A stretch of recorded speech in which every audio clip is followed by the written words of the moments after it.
the Pipebomb podcast that is on every other Saturday night with my friends Jason and my buddy Steve down below. Hello. Thank you so much for Hello. joining us, and we value your opinions and thoughts of wrestling and the goings on of wrestling, which we'll be talking about in great detail at the very end of this podcast within the last half hour.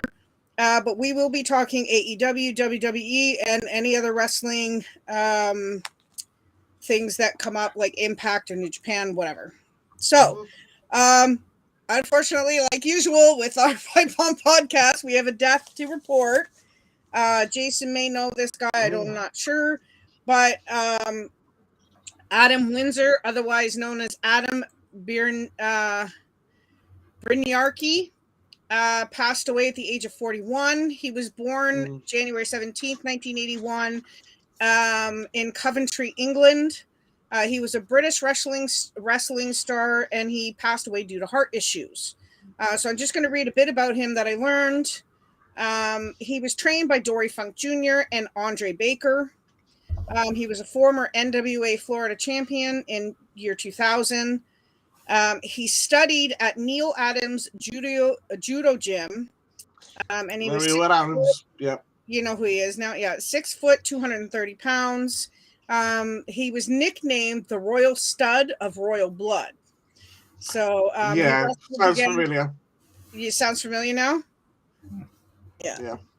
He was he wrestled against Muscles Mansfield, Old School Bob Barrett, and Keith Milt.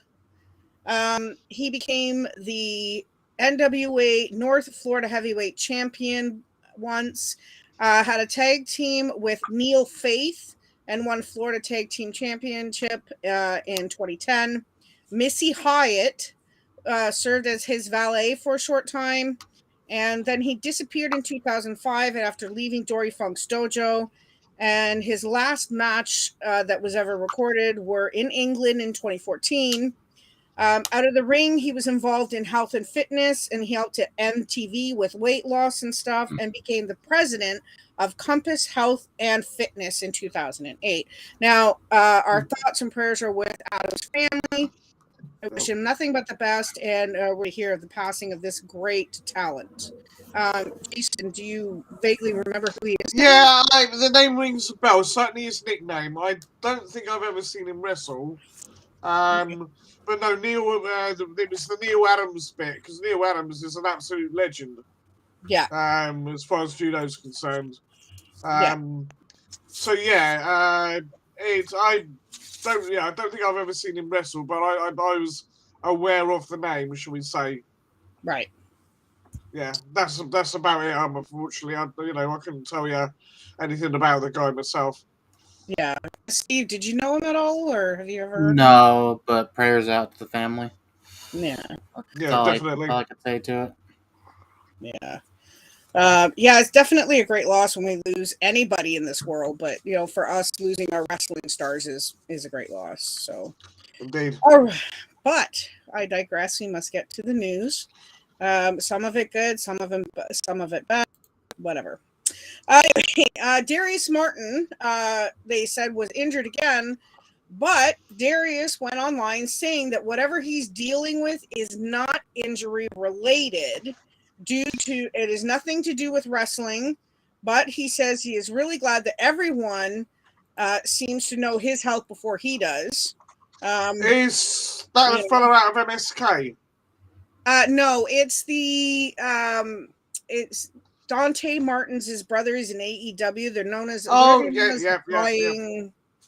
or I always forget the names. But anyways, Darius Martin is Dante Martin's brother. They're high flyers in AEW. Fairly young gentlemen, really super talented, both of them. But whatever Darius is dealing with is not wrestling related. Now, I know that Steve and I were talking about this because Darius Martin, again, we're like, oh, great. He just came back and now he's off again. And Dante's on his own. So, Steve, your comments. Well, if it's not injury related, that's good. I know that was the concern because he just got back from injury. Yeah. Dante's stuck. I mean, he's made the Solo's career work, so at least he's not stuck right now. But Darius, whatever it is, man, I hope he gets through it. Because like, who knows, right? Yeah, exactly. That's all I know. Like, who knows what he's going through? Yeah, whatever he's going through. I mean, if he needs help, get the help you need. You know. Yeah. Jace, your thoughts? Well, yeah, I think I remember seeing him wrestle a few times in AEW. You got to remember, I'm still massive behind than you guys. Yeah. But no, when you said Dante Martin, yeah, I know Dante Martin. Yeah. I think they've tagged a couple of times in AEW, haven't they? Yeah. Yeah, their team is Top Flight. Yeah. Yeah. Top Yeah. flight. That's it. Yeah. Yeah.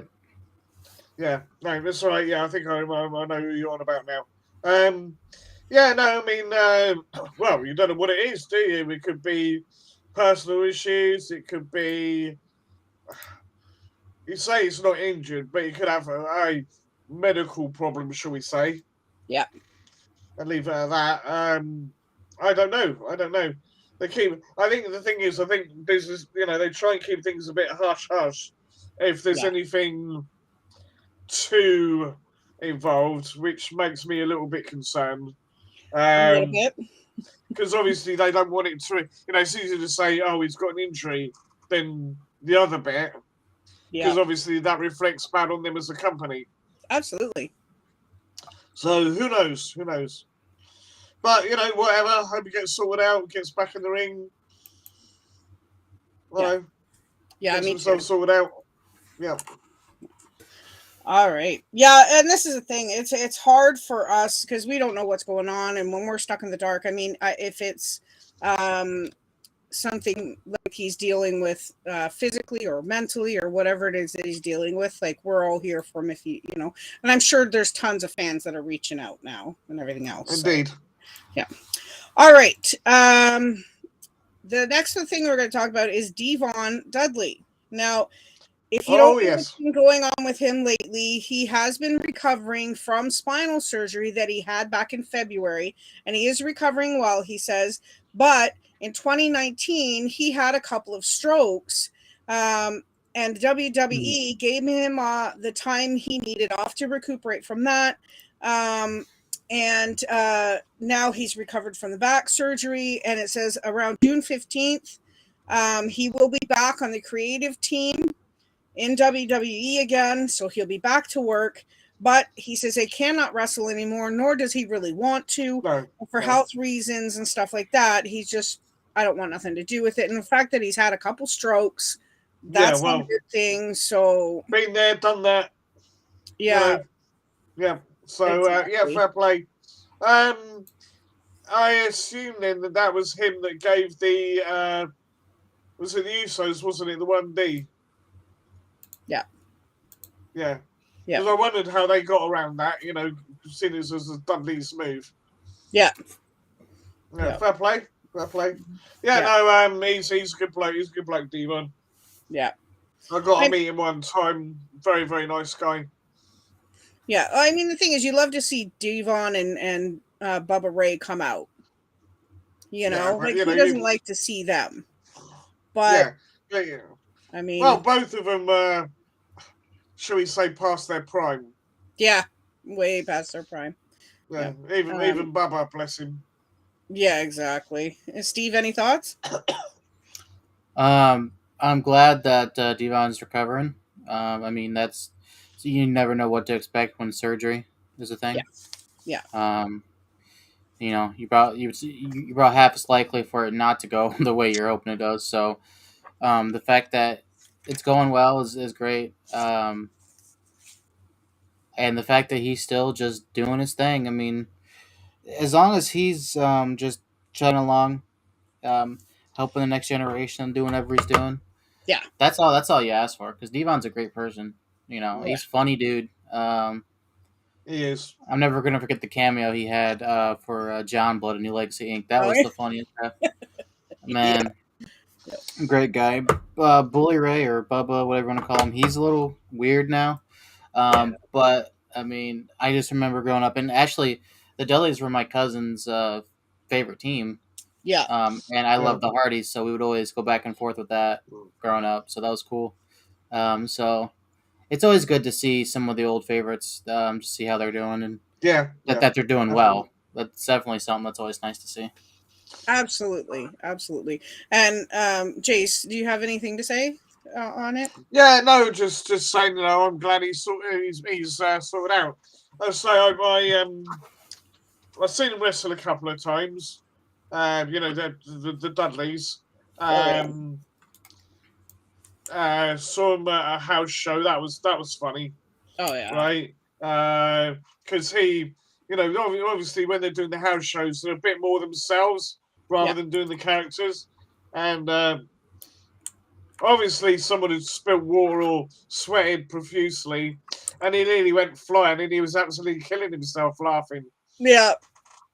So he's got a sense of humour, and also when they were doing the meet and greet, I think it was the same event. There was this there's this guy in the in a raincoat, the old Columbo Max, right? And I think he was there purely to look at the women. I don't think he knew anything about wrestling. He was there just because of the women, right? He'd see the women on there, thought, "Oh, I want to meet them," and he was trying to get a kiss off them. And even when he said, "I like my fans, but not that much." Yep, exactly.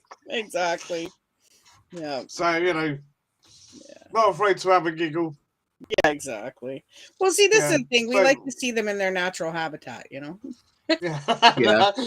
Makes you sound like a blue wildlife problem. Just keep waiting for David Attenborough to show up. Yeah, that's right. Yeah. Yeah, it's good to see that they're human, right? It's good to see the human Yeah, side. exactly. Yeah. Well, a lot of them don't come across like that, you see. So it's yeah. Well, Fair play to the bloke though. Glad he's getting healed up and all the rest of it. Yeah. Oh, we got Kenneth. Yep. How you doing, Kenneth? Welcome in. Thank you so much for joining us tonight. How do you, mate? He says hi to see everyone is here tonight. That's awesome. Good to see you. Thank you so much. Okay, so Devon will be happy to see you back at work, and I'm so glad that you're healed and ready to come back. So I mean, that's in about a month and a half he'll be back. So all right. Kushida has left WWE. His contract expired about 3 years ago. He will not be re-signing with WWE, but news is that in June he could be starting with New Japan Pro Wrestling. But instead of the way he left, I was kind of perturbed about it. And we can have the venting later, but I do want to talk a bit about this. But instead of having a match with Von Wagner the way he was supposed to and end it and, head out and whatever, they wrote him off the show by just having him beat up and thrown into a pile of suitcases. That's it.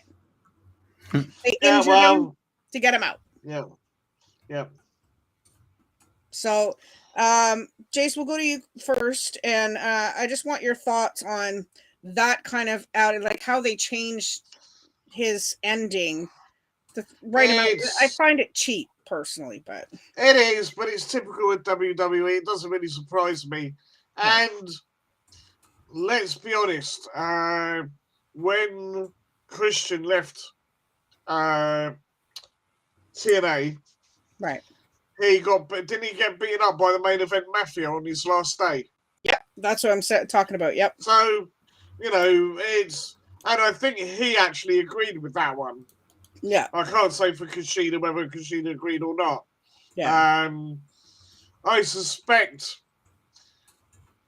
anyway Kushida would have had to put Von Wagner over. Yeah. So it's kind of swings and roundabouts, really. Yeah. It's either way he wasn't gonna go out with a win, so whatever. Yeah, exactly. Yeah. Maybe I'll get back with Alex Shelley. You never know, right? Go back to being the time splitters again. That's it. Yeah. You never know. Yeah. Steve, your thoughts? I mean, he summarized it well. I mean, it's we don't know if he agreed or not to it. I guess it could be worse, a worse exit. Sure. At least they still featured him in a segment. Well, I was going to say, yeah, because some people just go and that's it. You never see him again. Yeah. So, I mean, at least he got a last hurrah, even though it was kind of crappy. So, I mean, at least there was that.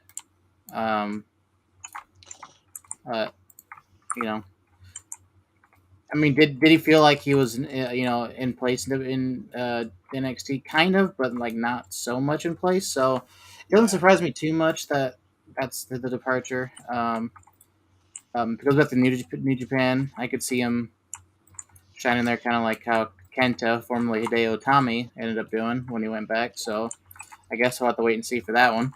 Yeah, true. Because Kenta has his own freaking go to sleep club now. He has a whole thing going on now. So. Yeah, it's a tough thing when you don't know how the star feels about what's going on and stuff like that. And I'm sure Kushida will come out and talk about it later, or we may never know if he was okay with it. But if he does go to do Japan Pro Wrestling, I hope he has a lot of success. He's really good. I swear, I thought you said dude. I thought you said dude Japan, like instead of New Japan, dude Japan. No,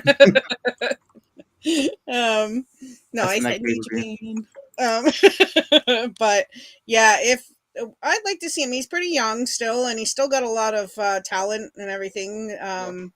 If used the right way, Yeah, so, indeed. All right, so on to some. I don't know how to explain this as what type of news this would be, but Sunny, once again, Tammy Sitch is in the news again, being sued. She was in a car accident with 2 other cars, and she is now being sued for a wrongful death of the man who lost his life in the crash. The police are waiting for the toxicology reports to see if she was either drunk or on drugs. Or what the levels are. She was also driving without a license. So that is still a manslaughter charge. Whether she gets charged with wrongful death, I don't know. But to me, that is still wrong. If you don't have your license, don't drive. And if you're drunk or you're high, don't drive. I mean, I don't know how many flipping commercials they need to put on TV for you not to do these things. And people just don't care. But Sunny is constantly in the spotlight for whatever things ever since. And she was at the Royal Rumble. Was it last year? I don't even know what to say anymore. I mean, she needs to smarten up is what she needs. Somebody help her get the help she needs. Yeah. She's always, I never really got to see her wrestle, to be fair.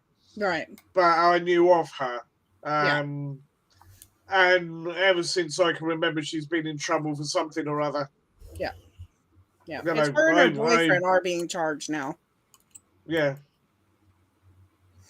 So the fact that there's somebody else in on this with her too. But Steve, we'll go to you first, knowing that, Sunny's been in the news a lot. Yeah. What do you think? Just the weekly Sunny news.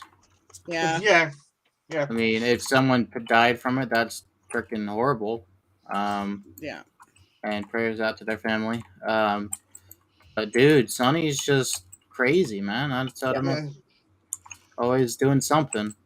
Yeah, she's messed up. Oh, there goes Sunny again. There she goes again. Yeah. Crazy shit, dude. Yeah. It is, and it's hard when these are the stars you watched in the ring. And I'm saying that, I know she's only human. We all have our issues. There's people that are just like you and I who aren't in the spotlight and everything else who have these problems as well. But I think knowing that you're in the spotlight that may have a bit too much pressure on her, or she just doesn't care, or whatever it is. Jace, your thoughts? Yeah, no, I pretty much said, it seems to be par for the course for her. I don't think, it's not like some of the guys and girls that have tried to sort their lives out. She doesn't seem to be doing herself any favours at all. Exactly. She's just constantly in trouble. Like Steve said, it's another week in the life of Sonny, really. Yep. Unfortunately, obviously very tragic for the family. The victim. But what can you do? People are gonna do stupid shit. Pardon my French. Gonna do stupid stuff. All the time, yeah. All the time. It's just that's how some humans are. Absolutely. What can you do? Exactly. You Yeah. And I hear you. Yeah. What can you do? I mean, it's one way or another, like they're still human and they're going to mess up and they're going to drink themselves into oblivion and have no inhibitions and go drive drunk or drive high or whatever. Yeah. Whether it be Sonny or somebody else. So, but Sonny, get some help, hon, because you really, really need it. We're praying for you, but we also, like as Steve said a couple seconds ago, just please, we pray for the family and of those who were in the accident and those who lost their lives. Yeah. So, okay. Jim Ross. We're going to talk about Jim Ross thinks that more AEW stars will leave to follow Cody Rhodes. He thinks that a lot of the AEW indie stars and stuff like that, the new young ones especially, he said he's not going to name names and is sure even if he knew the names, he wasn't going to tell anybody.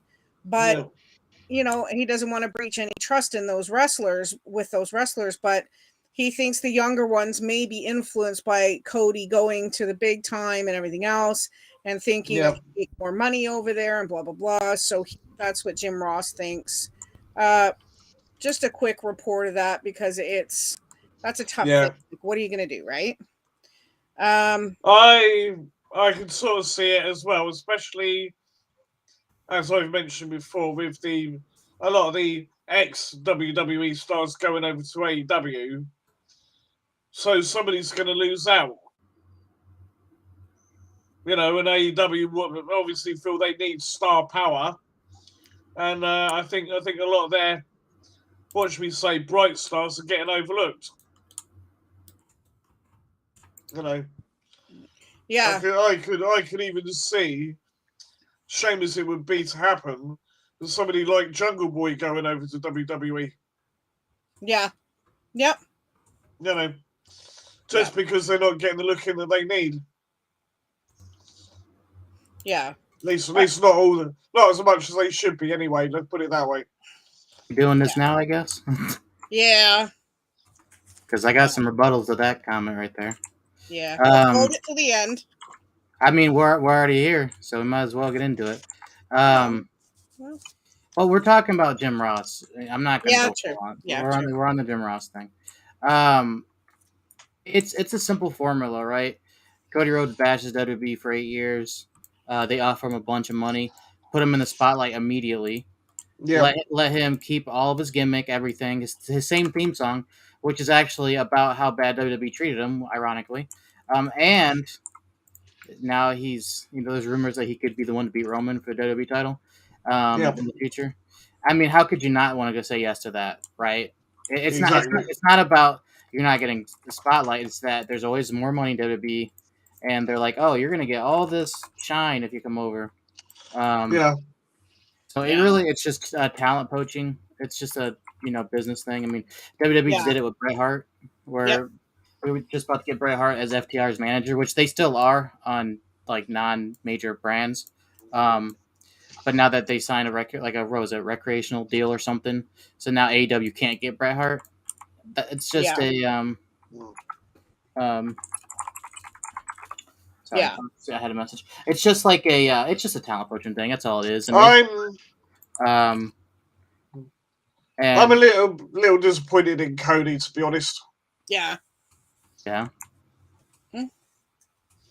Okay.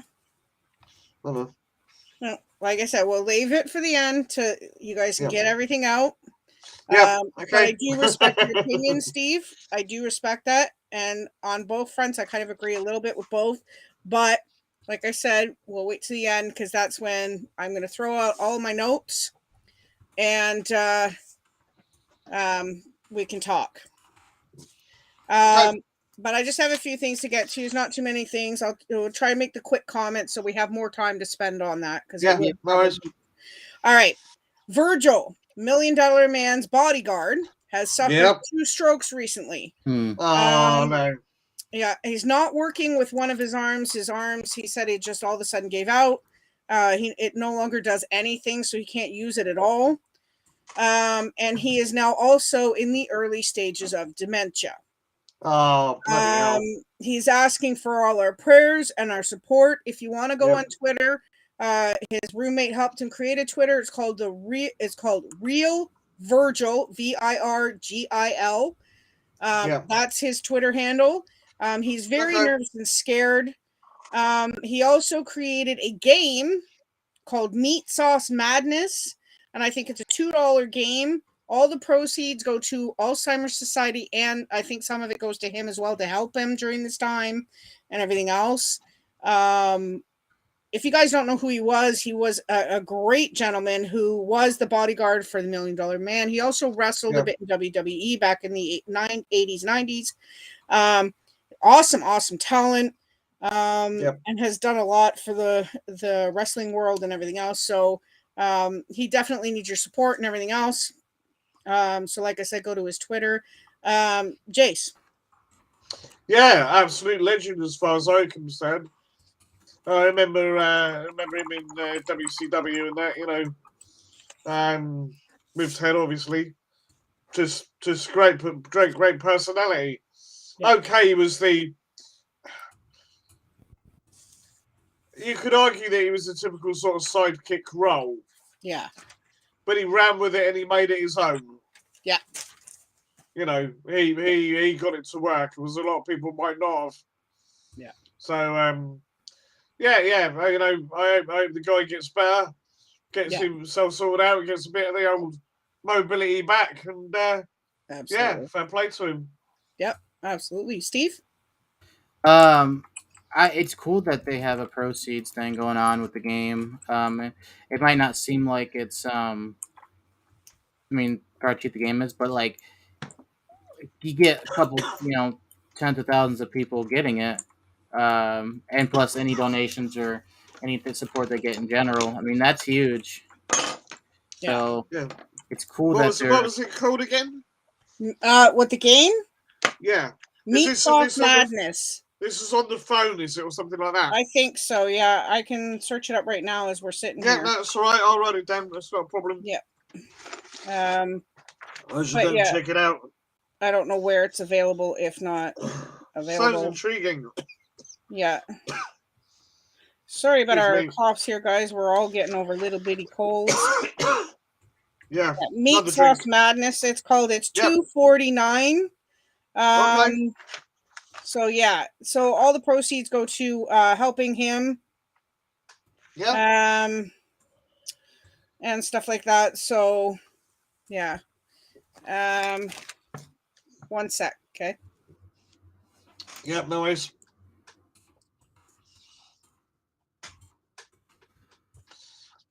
Sing a song. Somebody sing a song while we're waiting. All right. It was quick. Sorry. I had a tickle in the throat. Yeah, sorry. So it's Meat Sauce Madness. It is a game. You can go through your Google store or your Apple store. I'm sure it's there. It's $2.50 for Canada. I'm not sure what it would be in the UK or the States. And probably about the same. Real Virgil on Twitter. Go and follow him. He needs all your prayers and support that he can get. He's actually asking for it because he's really super scared. My mom has dementia, and watching her go through what she's going through and what she went through, and watching my father and my brother and feeling it myself, knowing that we're losing her mentally, and then, you know, eventually when she passes, is really hard. Really hard to watch. So all our thoughts and prayers go to Virgil right now in his time of need. And fans, just reach out if anybody's watching this back, or if you can share this out so everybody gets to see this, or anybody who's heard about this. So All right. Jonathan Gresham injured after the Battle of the Belt. It's due to the injury. Gresham will not be able to make the trip. Would not be able to make the trip to the UK. I can't even talk right now. He wasn't able to make the trip to the UK, but he will be returning at Chapter 134 on Sunday, May 15th. Now, he was the Ring of Honor champion. I can't remember the name of the championship. Steve, it's failing me. Oh, the Ring of Honor. Television champion? Is that it? No, that's the one that Joe won. I think Gresham's straight the world champion. Yeah. ROH world champion. Yeah. Thank you. Yeah. And so he's injured right now, but he'll be back May 15th, which is in a couple of weeks. So we wish him a speedy recovery. So the new ROH is up and running now, is it? Yep. They already had their first pay-per-view and everything. So, yeah. Excellent. Okay. Yeah. All right. William Regal will be getting his own podcast.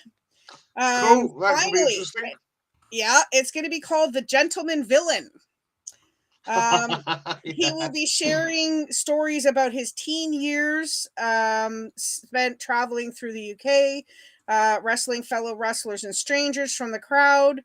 He'll also be talking about traveling the world and WCW and WWE career and his former career as a GM. I'm really looking forward to hearing about that. I'm sure Steve and yourself would love to hear it. Steve, your thoughts on that? That'll be freaking hilarious. I think his voice would translate very, very comically in a podcast. So that'd be very interesting to hear. So I'm down for it. I'm into it. Can't wait to listen to it. Yeah, I would really like to hear that. I can't wait to hear some of the stories that he comes up with, because we know how he was as a GM and just a plain wrestler and everything, the way he talks.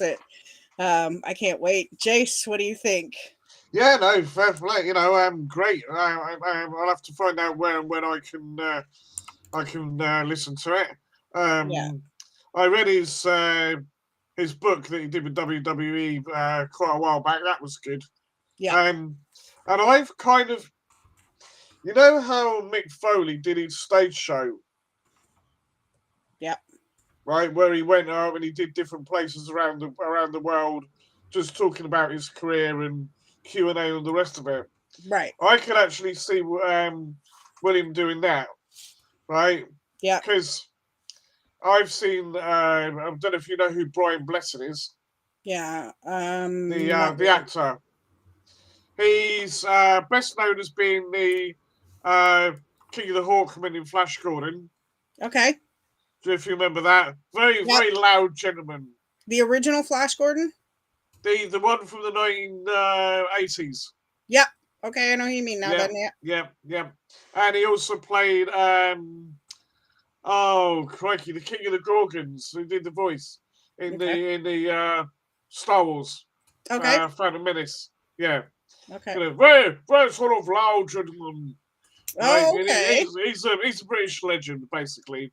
Nice. Anyway, he did a stage show, and he was, you know, things about him doing stuff with Ian McKellen, Patrick Stewart, because they all know each other. Right. So it's sort of like funny little anecdotes and stuff. And I can see William doing that kind of thing. You know, it'd be good as a stage show as well. Absolutely, yeah. Just going around touring and, you know, people ask him questions and stuff as well. You know. Yeah. I think it'll be good. Yeah. Yeah, that'd be cool. Yeah. That is maybe cool. You know, maybe this is the thing you do his podcast first as a, if you like, a test the water, shall we say? Yeah. I mean, it's like Diamond Dallas Page and Jake the Snake doing their podcast and stuff like that. Yeah, Some of the episodes that Steve and I have been listening to have been absolutely hilarious. Listen to the two of them talk, right? Yeah, I can imagine. Yeah. You know, so.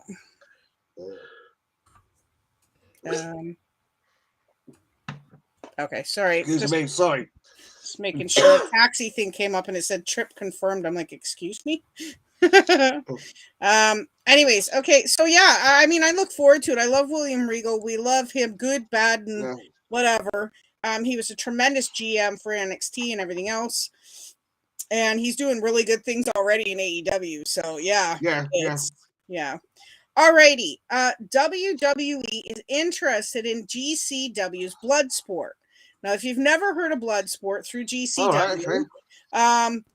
the matches have no ropes, no turnbuckles, and the only way to win is through a submission or a KO. And is this legit fighting? Yep. As far as I It's know, not- it's like a legit wrestling in the ring and everything else. I think it's like a no holds barred type of thing. Yeah. So not scripted in any way, shape, or form. I don't think so. No, I don't know too Good. much about it. I just read about it today. Yeah. Because they just announced it recently. I don't know if they've bought it, but they're talking about Stephanie is the one that may be buying it. She's really interested in it. Could be her and Triple H running it. We don't know.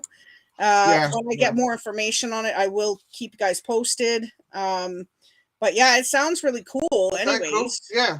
It could be kind of what Shane was looking to start with the Raw Underground. It could be something like that, but worse because it's called Bloodsport. So yeah. Well, I hope with it they actually allow the competitions to take longer than 30 seconds. Yeah. You know, because that was the thing that killed it. Yeah, I think. so. You know, all right, fair enough. If it was legit, and someone gets legitimately gets the crap beaten out of him, and you have to stop the match, okay. Absolutely. Right? Yep. But when it was staged like that, and you knew it was staged, right? You know, because you had Riddick Moss in there, didn't you? Yeah. Okay, Omos was only ever the bodyguard, but he was in it. Yep, absolutely. Right? You know, so that would have worked if the matches had been longer and it wasn't just boom, boom, boom. All right, in the match. Next one, you know, it was a bit silly. Yeah. So I just hope they've lessons learned, shall we say? Yeah. Yeah, I hear you. Yep. Another thing, I hope it lasts longer than 30 seconds. I mean, because it's actually like an actual like company, I think, or something like that, or a portion of the company. I think it would be a lot longer than 30 seconds. Yeah. But yeah, No, Steve, go ahead. Yeah, sorry. Carry on. Steve, any thoughts on it? Honestly, WWE owning anything is also concerning, so I don't know. But with it being non-scripted stuff, that's pretty sweet. But for how long, right? Because with WWE being more of an entertainment family brand, what's to say they won't just change it? Yeah. What's to say they won't just make it scripted, but also keep the, basis of it? Who knows? Yeah. I do wonder if this is independent, though, whether this is Triple H and Stephanie wanting to do something on their own. Could be. Yeah, could be. You know, it might be outside of WWE. So we say WWE, but it might be just outside Stephanie and Triple H. Yeah. No, Vince has nothing to do with it. Yeah. Alrighty. I'm going to have to duck out for a sec, but I'll give you this story, the two of you to talk to. And then, Jace, if I'm not back by the time you're done talking about it, then you can talk about the firings that WWE again has let people go. Yeah. A couple of them we're all really upset with. Some of them are no names, so Jason probably won't mention them because they would never really got the chance to wrestle. But anyways, Nash Carter was fired. Not well received with everybody in the back. Everybody was visibly upset all over a picture of him dressed as Hitler when he was 19. He is 27 now. There's no reason to redredge the past. It was a long time ago, but it was also over allegations from an ex-girlfriend over physical abuse.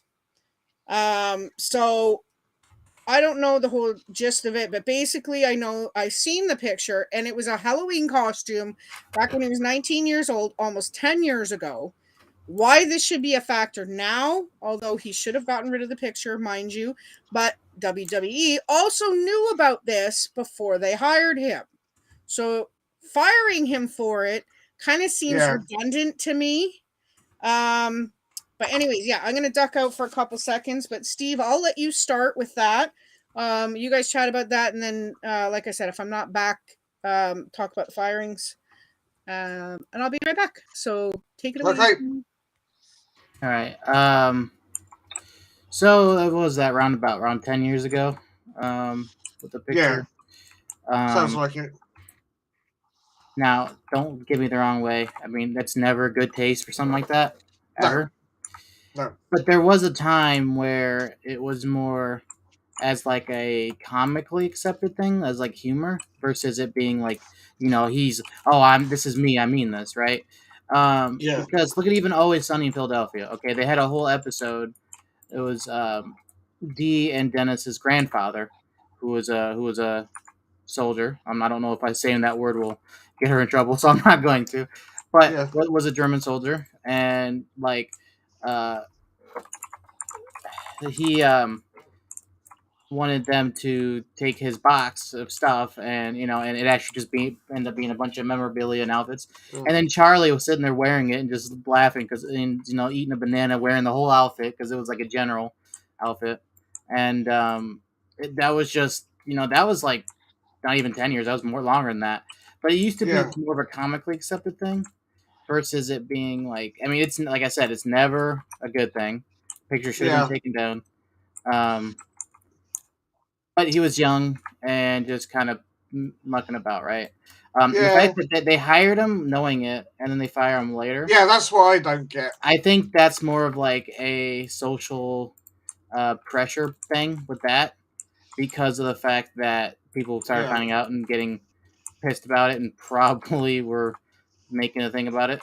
Fair enough. I mean, it shouldn't still be. He should have taken it down. That was on him. I don't know if they ever talked to him about it, because I feel like if they would have talked to him about it when they hired him, he would have taken it down. Yeah. So that's one of those things, again, like I'm saying, that they hired him and then just fired him for it. There had to be some kind of pressure because of it. And I'm not saying it's good, obviously, but I think it was more of he was just trying to be Halloween humor, teenager. Yeah. The thing is, I don't know how well you know British television, but I mean, we've had over the years programs that have featured, the Third Reich in a comedic light. We had the classic Dad's Army TV series, right, which has always taken the mickey out of the Germans. Even the Siebenthong is refers to Hitler. It says, who do you think you're kidding, Mr. Hitler, if you think we're on the run, right? Referring to Hitler trying to invade England. You had that. You had Harry Enfield doing a very, very camp Hitler, right? Right. Sketch, right? So, they're all sort of like, very sort of overly exaggerated camp accents and all the rest of it, and having the party and talking about flags and all this, that, and the other, all done very jovial. Yeah. And if you want to go to the other spectrum, you've got to see things like The Boys, right? I don't know if you ever watched that. No. Right, well, in that, Hitler is heavily featured, right, being in hell and trying to escape hell. Actually, I know that. Yes, I do. Yeah. Actually, yep, there you go. It's it's got to be thought of as in the context of what it's done. Yeah. If so, yeah, fair enough. If Nash came across like, a supporter of it and all the rest of it, then fair enough. Kick him out. There's no place for any of that. If it was something he did for a giggle, maybe could be seen in bad humour, right? But I mean, crikey, our very own Prince Harry dressed up as I'll say the term, the Nazi, right? One time, and there was backlash about that. Yeah. But he's all been forgiven for it and all the rest of it. It wasn't meant as anything. And you can even go into the aspect with Hogan in his racist comments. Yep. Right? And yet they hired Hogan back. Even Vince, they? Did it too, and he never got any backlash for it, right? No. So it's you've either got to say, right, this is our stance on it. That's always our stance on it. We're not going to change our stance on it. It's wrong. Yeah, we're not going to advocate that in any way, shape, or form. Or you cut people a bit of slack for what they did in their past. Yeah, and let them move on and all that stuff. And as you say, considering they already knew, I think this is like you say, so they've been pressurized into doing it. It just seems a bit OTT, seeing as they knew what the situation was, and yet they were like, okay, he was a kid, he did something very, very stupid, right? But he's grown, he's evolved, he knows he was wrong. It just gets me that WWE have all these double standards, and they can't make up their mind as to how it's going to be. Yeah. My honest opinion, what I think it is, so NXT 2.0 with Gargano leaving, Champ getting called up, a lot of the talents, moving and going. Yeah. I think the viewership, just because of the whole new, adult stuff that they've done into 2.0, I think what they've tried to, because I think the adult stuff's also part of this, is when they switched to 2.0, their viewership dropped significantly for NXT. Yep. And I think that them doing the whole, adult stuff, and that was maybe to try to get viewership up. So I think what happened was, with this whole situation, they're also afraid of society dropping them with more ratings. Yeah. So they freaked out, and they just instantly they started feeling pressure, and they got rid of him. I mean, they panicked. Because hiring him and then firing him for the same thing, they didn't. Yeah. Well, not the same thing. They didn't hire him because of it, but saying they knew it when they hired him. Yeah. Just to drop him, there had to be some sort of social pressure there for them to change their mind about it. Yeah. Something we're getting to later, right? I do think that all the old connections to the original NXT are being going off. Yep. Right, yeah. just all new stars, all the people that are involved in the original NXT, no, they're doing other things with them, whatever. It just seems to be that, because as far as I know, Triple H has nothing say about what happens in NXT anymore at all. Nope. He's done, and that's got to be. I'm sorry, but that's got to be breaking his heart. Probably him and Sean, especially because they were the ones who started it. So, yeah. Yep. So, anyway, it is what it is, Yes. Yeah, it is what it is. And this is the thing. Like I said, we are going to broadly explore all of this at the end of the last half hour of tonight or so. Yeah.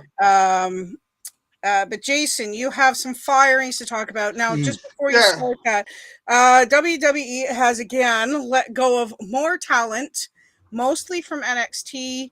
A couple that I am severely ticked at because they're amazing talent. Why they were let go, there was no reason for it. Not due to budget cuts, we darn well know it. Wow. So anyways, Jace, let us know who these... Okay. Well, I only have 4 of the. There was 10 overall that we got rid of. 6 of them I haven't got the names. I'm afraid. I'm sorry about that. But they were let go. They never got to appear on TV. Yeah. Whether they were good or not, I can't honestly say.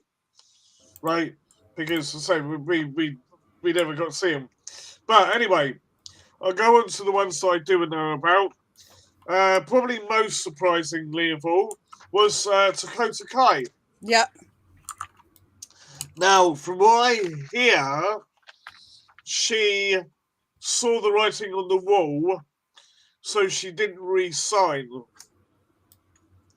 So it's much her choice as anybody else. Yeah. But no, I think she saw it coming. She's like, right now, let's get out whilst I can. You know, I think her contract ended a little while ago, and yeah, she just basically didn't resign. So it's a shame because she was a bloody good talent as far as the women's division was concerned in NXT. I think she could have done amazing things to put a bit of a kickstart to the women's division as a whole in WWE, because it's not been what it was for, I think, quite some time. Yeah. I don't know what you guys think about that one. Obviously we could address that in a bit. I'll go through the other ones as well. Dexter Loomis has gone. Yep. No reasoning behind that, as far as I can ascertain, whether he wanted to leave, whether they just got rid of him or what. The storyline that he had with I can't remember her name now. Brain fart. Indy. Indy Hartwell. Thank you, Indy Hartwell. Yeah. I mean, I thought that was one of the better romantic storylines going. Best one in a long time, honestly. Yeah, but I think it was running out of steam, so maybe that's what they've said is, like, we didn't really know what else to do with him. Yeah. You know, move on, which is a shame because I like the Dexter Loomis character. Yeah, it could have been. You know, he was all right. He didn't say a lot, but then that. But I like that about him. Yeah, exactly. Right, Like, you didn't need to. Yeah. Who else has gone? Harland, who was with Joe Casey. I mean, Joe Casey is the one that was sort of, I believe, preaching non-violence, wasn't he? Yeah. And Harland was his big burly sort of bodyguard. Like, again, someone who never said anything, didn't really do anything much with him. I think he'd had like one match in the ring. Yeah. But I think with him, they felt that he wasn't improving quick enough. Yeah, maybe. And that's why he was let go. He wasn't being where they wanted him to be in enough time. So that's another one. And then the last one is Malcolm Bivens, who was the, if you like, the founder of the Diamond Mine.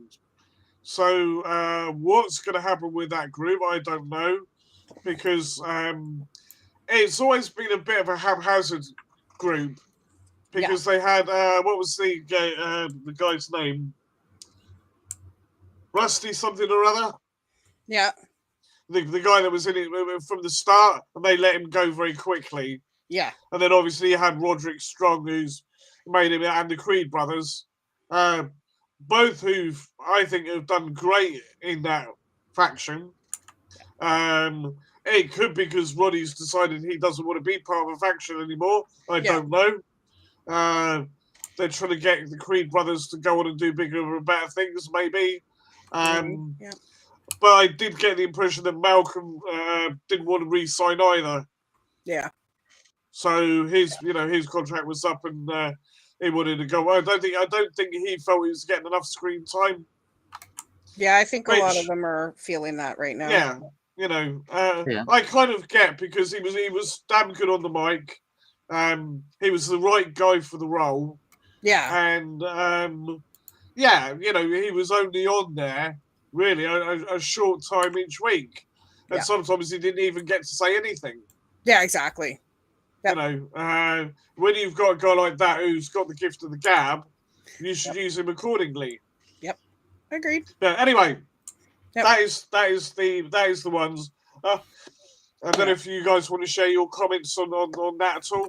Yeah. The big dog. Yeah, I'm just gonna make it quick because I know Steve wants to say a few things. Dakota Kai and Dexter Loomis are the two biggest disappointments that I'm sad that they got rid of. They could have done big things on the main roster and everything else, especially Dakota. Yeah, and she does the thing, and she does, Steve knows what I'm talking about. She does the thing.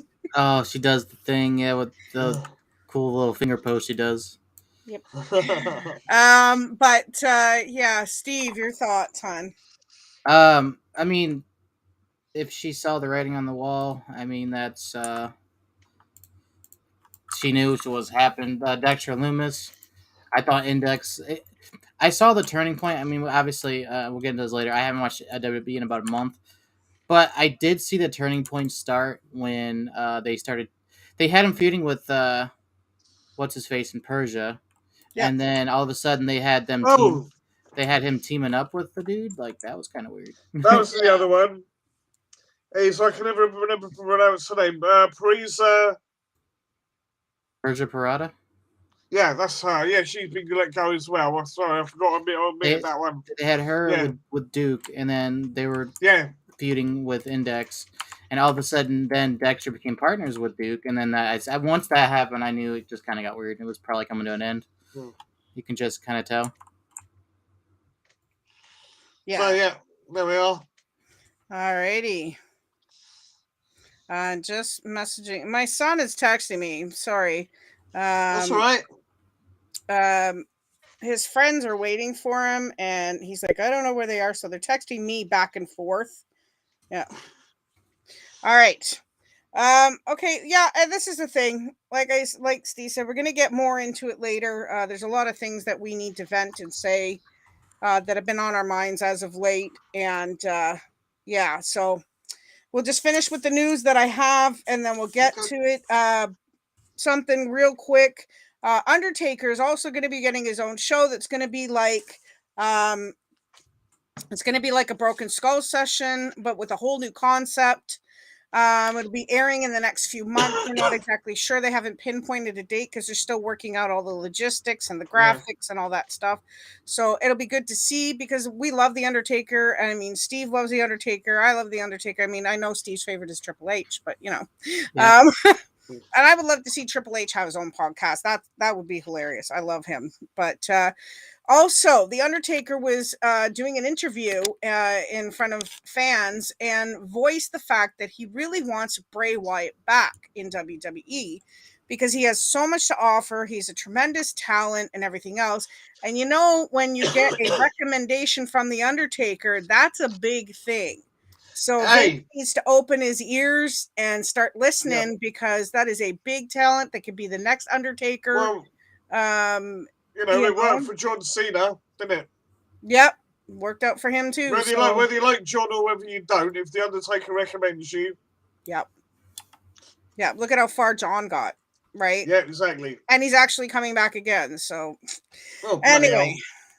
that's the word, anyways. So I want Bray Wyatt back too, but I want it back on the right reasons, and I want it back with the fact that he has creative control over himself and his character. Definitely. Because obviously there's going to be restrictions. It is a business. Right. We get that, but you know, he's got to have creative control or I don't think he's coming back at all. Yeah. All right. Brock. Now this I won't spend too much time on either, but Brock is upset at WWE right now because Sable has been banned from WWE. Yeah, well, up into including the point that her name is not even allowed to be mentioned on air. She left on good terms with WWE, so there's no reason for all of this. But Steve and I also mentioned, and I know Jace, I think you're probably thinking the same thing. She's been in and out of problems with the police and everything else. So I kind of do understand why he wouldn't want her name mentioned along with the WWE because they really have no part of her anymore. No. Right? So I don't know if you guys want to make a comment on that or not really. It is what it is, you know. Yeah. So hopefully, you know, whatever issues it is, I think Brock needs to understand it kind of in that way. But it's his wife. Yeah. So it's hard for him on both fronts of it. He wants to work with the WWE, stuff like that, but he's got his wife that he has to keep happy as well. Yeah. So, right? Happy wife, happy life. Yeah. They do say that. Yeah. But all right. Several stars have also tested positive for COVID. So if stars have been missing and matches have been changed and everything else in weird ways and everything else in storylines, it's because a lot of them have tested positive for COVID. Now, last year, Vince did away with the COVID testing because nobody was sick, nothing else. And then all of a sudden people are getting sick again. So they brought back, excuse me, the COVID testing. So, so that is why a lot of things have been changing as of late because stars have not been showing up because they're sick. Yeah. So, that is not the only reason storylines have changed, but that is part of it. All right. Inspiration is this one I want to talk about a little bit. Inspiration is retiring from wrestling for the time being. A letter was sent out from Impact Wrestling on the 27th, 2022 of this month. Impact announced that Cassie Lee and Jessie McKay, otherwise known as the Iconics when they were in the WWE, will be indefinitely stepping away from wrestling. And Scott D'Amore, Executive Vice President of Impact Wrestling, says this about them. He says, the Inspiration have been a great part of Impact's knockout roster and wonderful to work with. They are incredible performers and we wish them all the best. So Inspiration had this to say as their parting words. We first want to thank Scott D'Amore for thank Scott D'Amore and the entire Impact family. We have had such an amazing experience working with the incredible staff and roster. We will cherish these memories forever. We are excited to start a new chapter in our lives and explore the opportunities that may come our way. So we do wish them all the best. And I know that both of you may want to say something. I mean, the Iconics, like I said, if you didn't know who they were, they are the Inspiration in Impact, but they were the Iconics in WWE if you followed their career. They both came from Australia together, became instant best friends, and have been inseparable since. So, Steve, your thoughts? I mean, they've made plenty of money on their website. And I mean, they've achieved pretty much what they tried to do and wanted to do. Yeah. So, I mean, it doesn't surprise me if they're stepping down. Now, stepping away, not stepping down. So, what am I talking like they're a CEO or something? No, but so I mean, it doesn't surprise me. Will they be back? Who knows? But if they're happy and doing their modeling stuff, that's what Summer Rae did, and she's happy. So, I mean, more power to them, right? Yeah, Summer Rae's having a great career in modeling, so yeah. Yeah, if they want to just continue the modeling career, go for it because they're great at it. So, yeah, and they're both very beautiful women too, right? So yeah. Jace, any thoughts? Yeah, I'll be honest. I didn't even know they'd gone to TNA.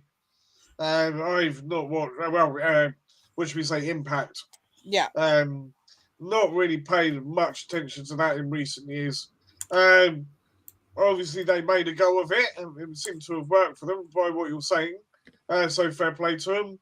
And again, whatever if they got off and do modelling, they're happy doing that. Then again, great. Wherever makes them happy.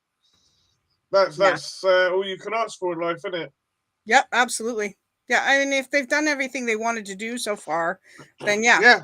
They've accomplished a lot. They were tag team champions at one point, so that's awesome. So, all right. Not sad, but kind of cautious news.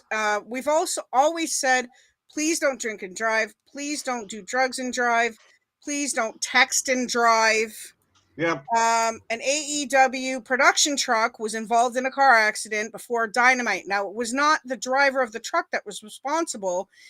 Brooklyn Ramsey, who is a timekeeper for AEW, posted a picture on Twitter of the accidents, and the driver of a Honda sedan had been texting while driving and ended up under the trailer of the truck.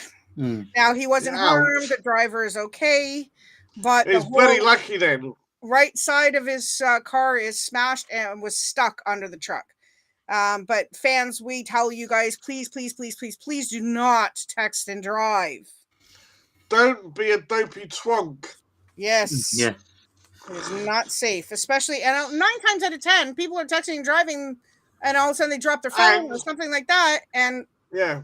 Yeah. I'll also say the same for pedestrians. Yes. Don't cross the bloody road when you're texting. looking at your damn phone.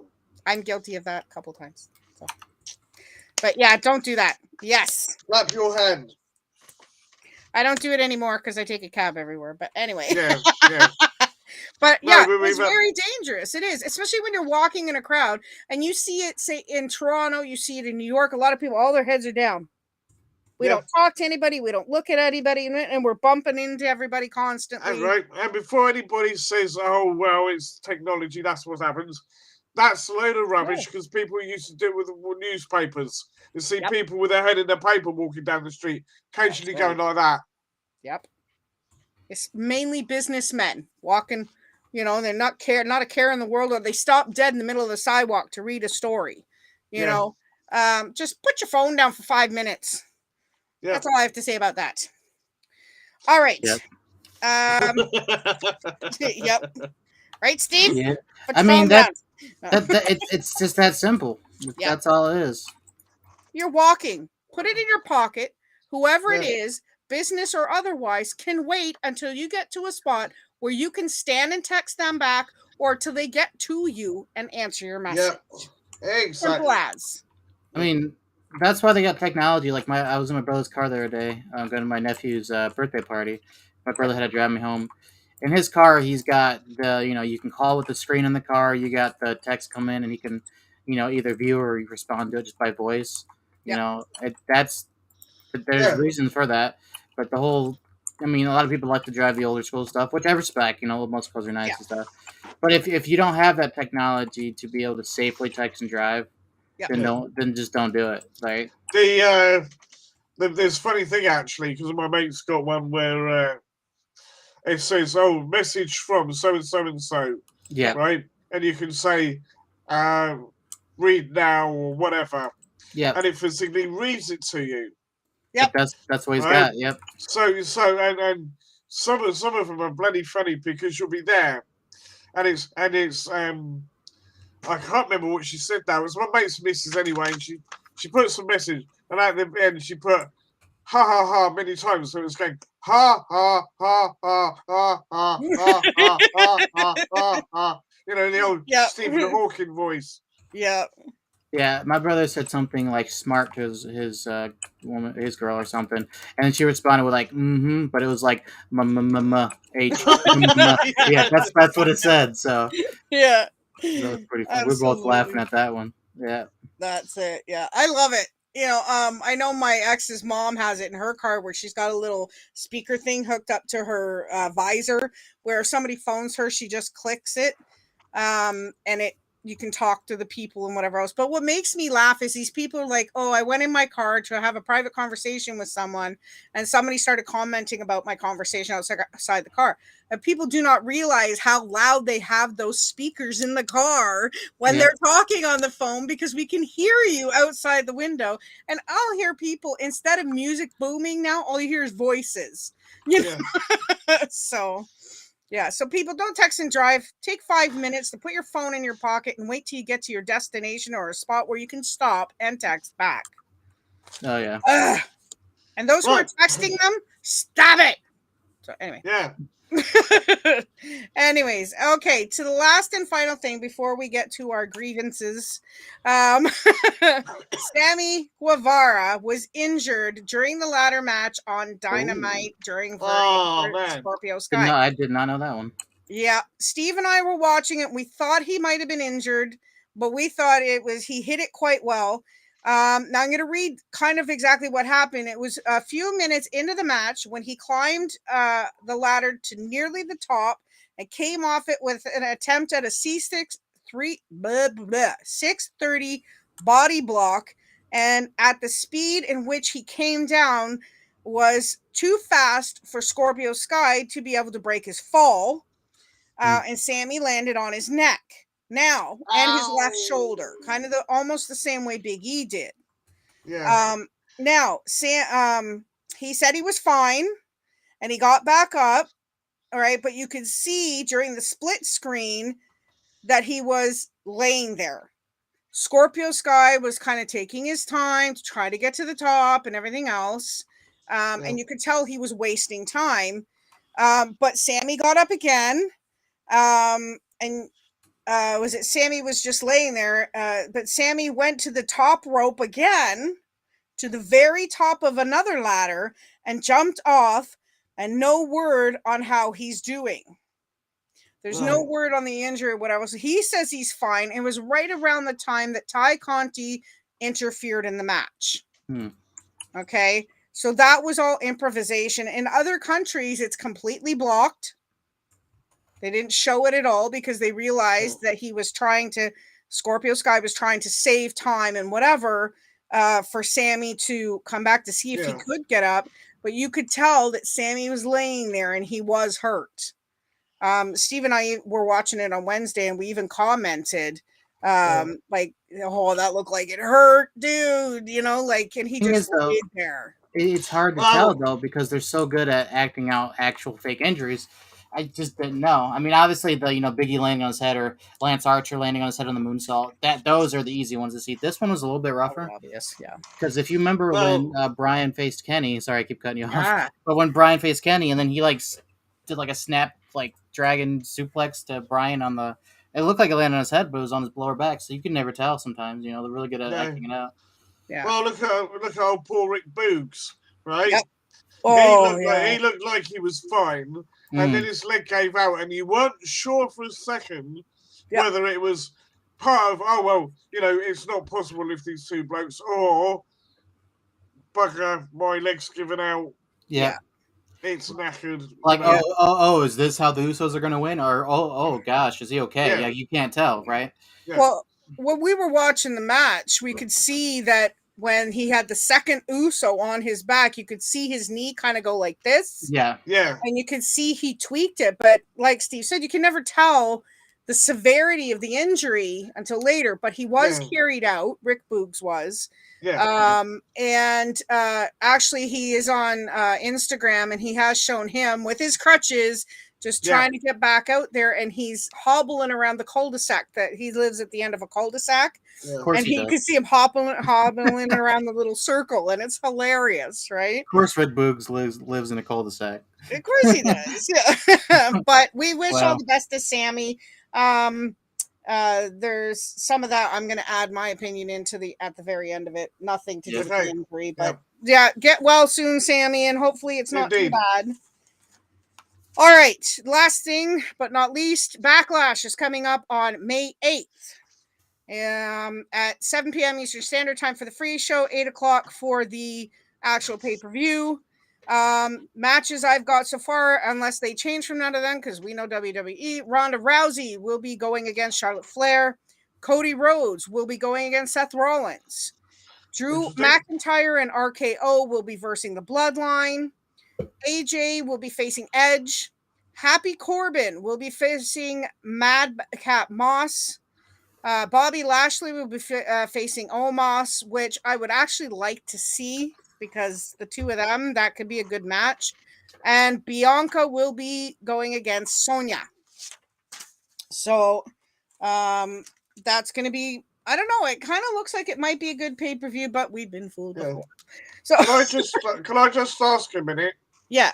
I didn't read what it was, but I saw something, there was some concerns about Omos, and I think he's got a health issue. He might. But it's not, it's as of right, that's why I say it could be subject to change, but as of now, he's supposed to go up against Bobby Lashley. Okay. So here we go. We got 45 minutes in which to air our grievances right now. Now, I'm going to say my piece. We may get a little bit vulgar or arrogant or wordy. Please, viewer discretion is advised at this point. Oh, no. If you wish to leave and not hear any of this, by all means, go, because this is going to get very opinionated. So, If you are offended by dissenting opinions, then leave now.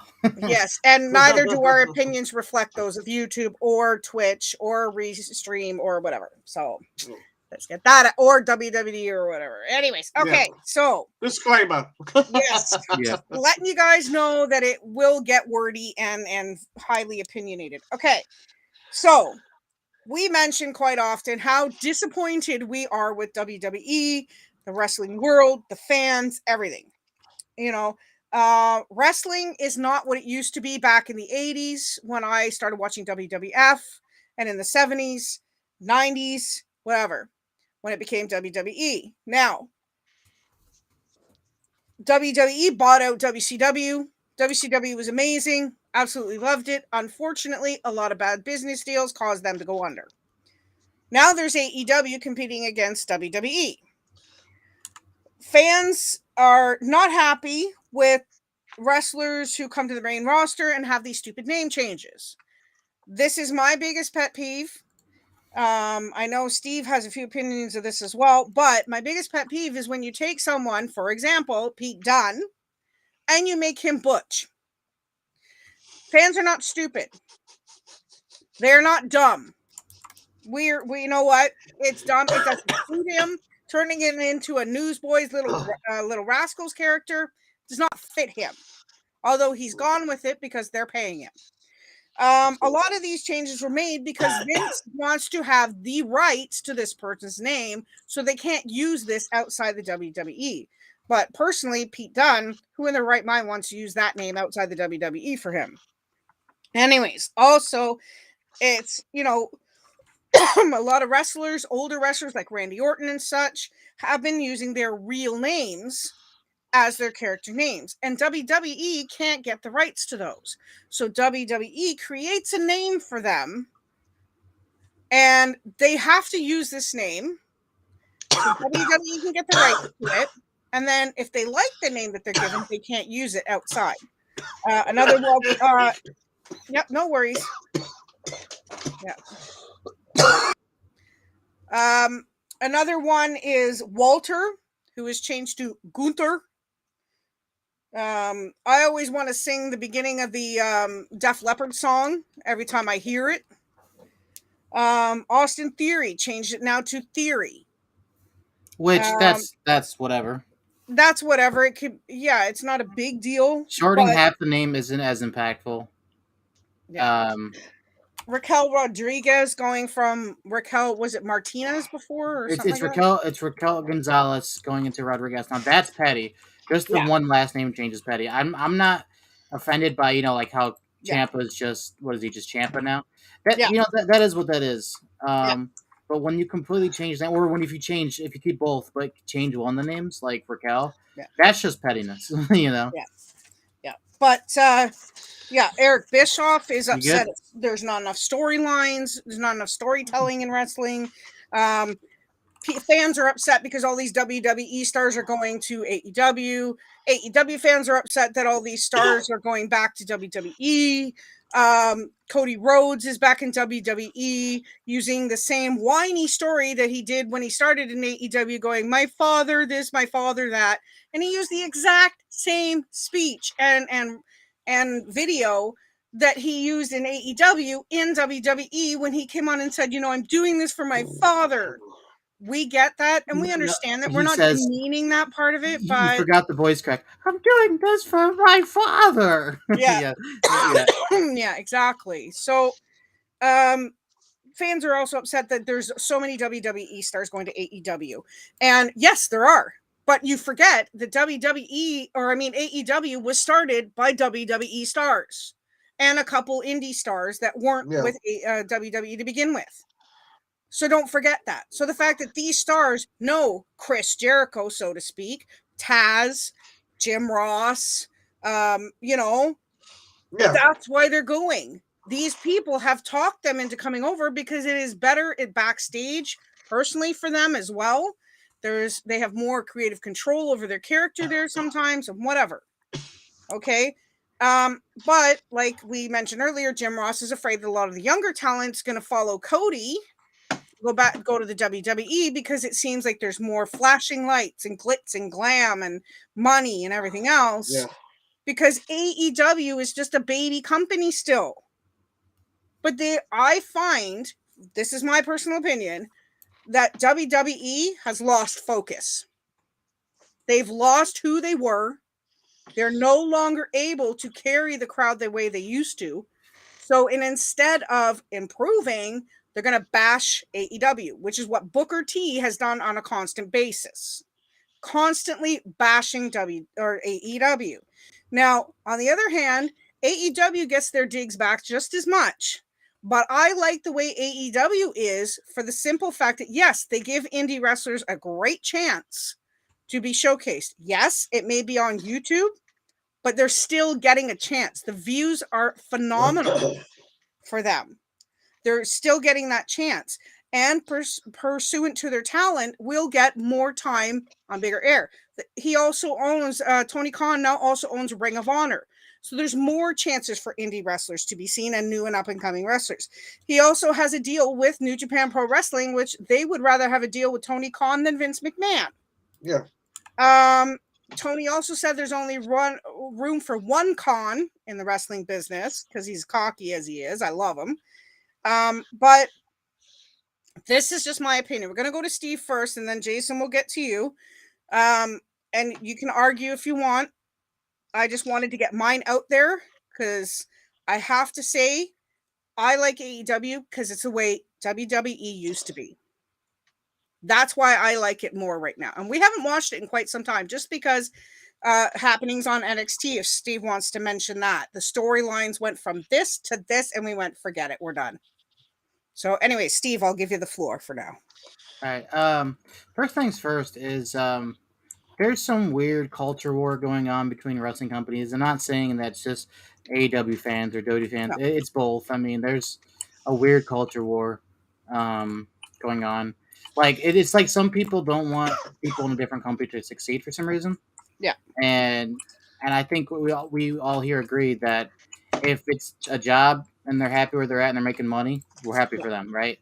Yeah. There's no reason to hate on a wrestler or a entertainer for switching companies. So that seems to be the culture war right now. I see it a lot. Like CM Punk goes to AEW because we've been wanting him forever to come back somewhere. Goes to AEW, and then all of a sudden they're like, "Oh, he's old, he's washed, he's not good." Brian literally just main events Mania, goes over. Oh, he's old, he's washed. That tends to be the trend. And honestly, I don't like that. Like, I'm still invested in people in both companies, right? I'm still invested in. Dakota Kai's not WWE anymore, but I mean, I'm invested in Seth Rollins and Kevin Owens, and there's still so many people I'm invested with. So before I get my opinions out, I just wanted to be honest. Like, I am not hating on the company as a whole. I'm just hating on specific branches of the leadership of it. With fair opinions because of some of the reasons, and even a couple AEW releases, like I forget the dude's name. He wasn't featured too much, but he was with Jurassic Express. But he, that short dude, I keep forgetting his name. It's been a while since he's been on TV. Marco Stunt. Thank you for that. Yeah, Marco. He's been gone because he actually got released, and they used the whole budget cuts thing. So I didn't like that. That kind of hit me weird. I hate the whole budget cuts excuse because his contract wasn't even big anyway. He had like maybe 5 matches or less during his AEW career. So there's no reason that budget cuts. But I do the indie guy situation and like the WWE guy, former WWE conversations. It's a big one. I mean, I know that's a big talking point.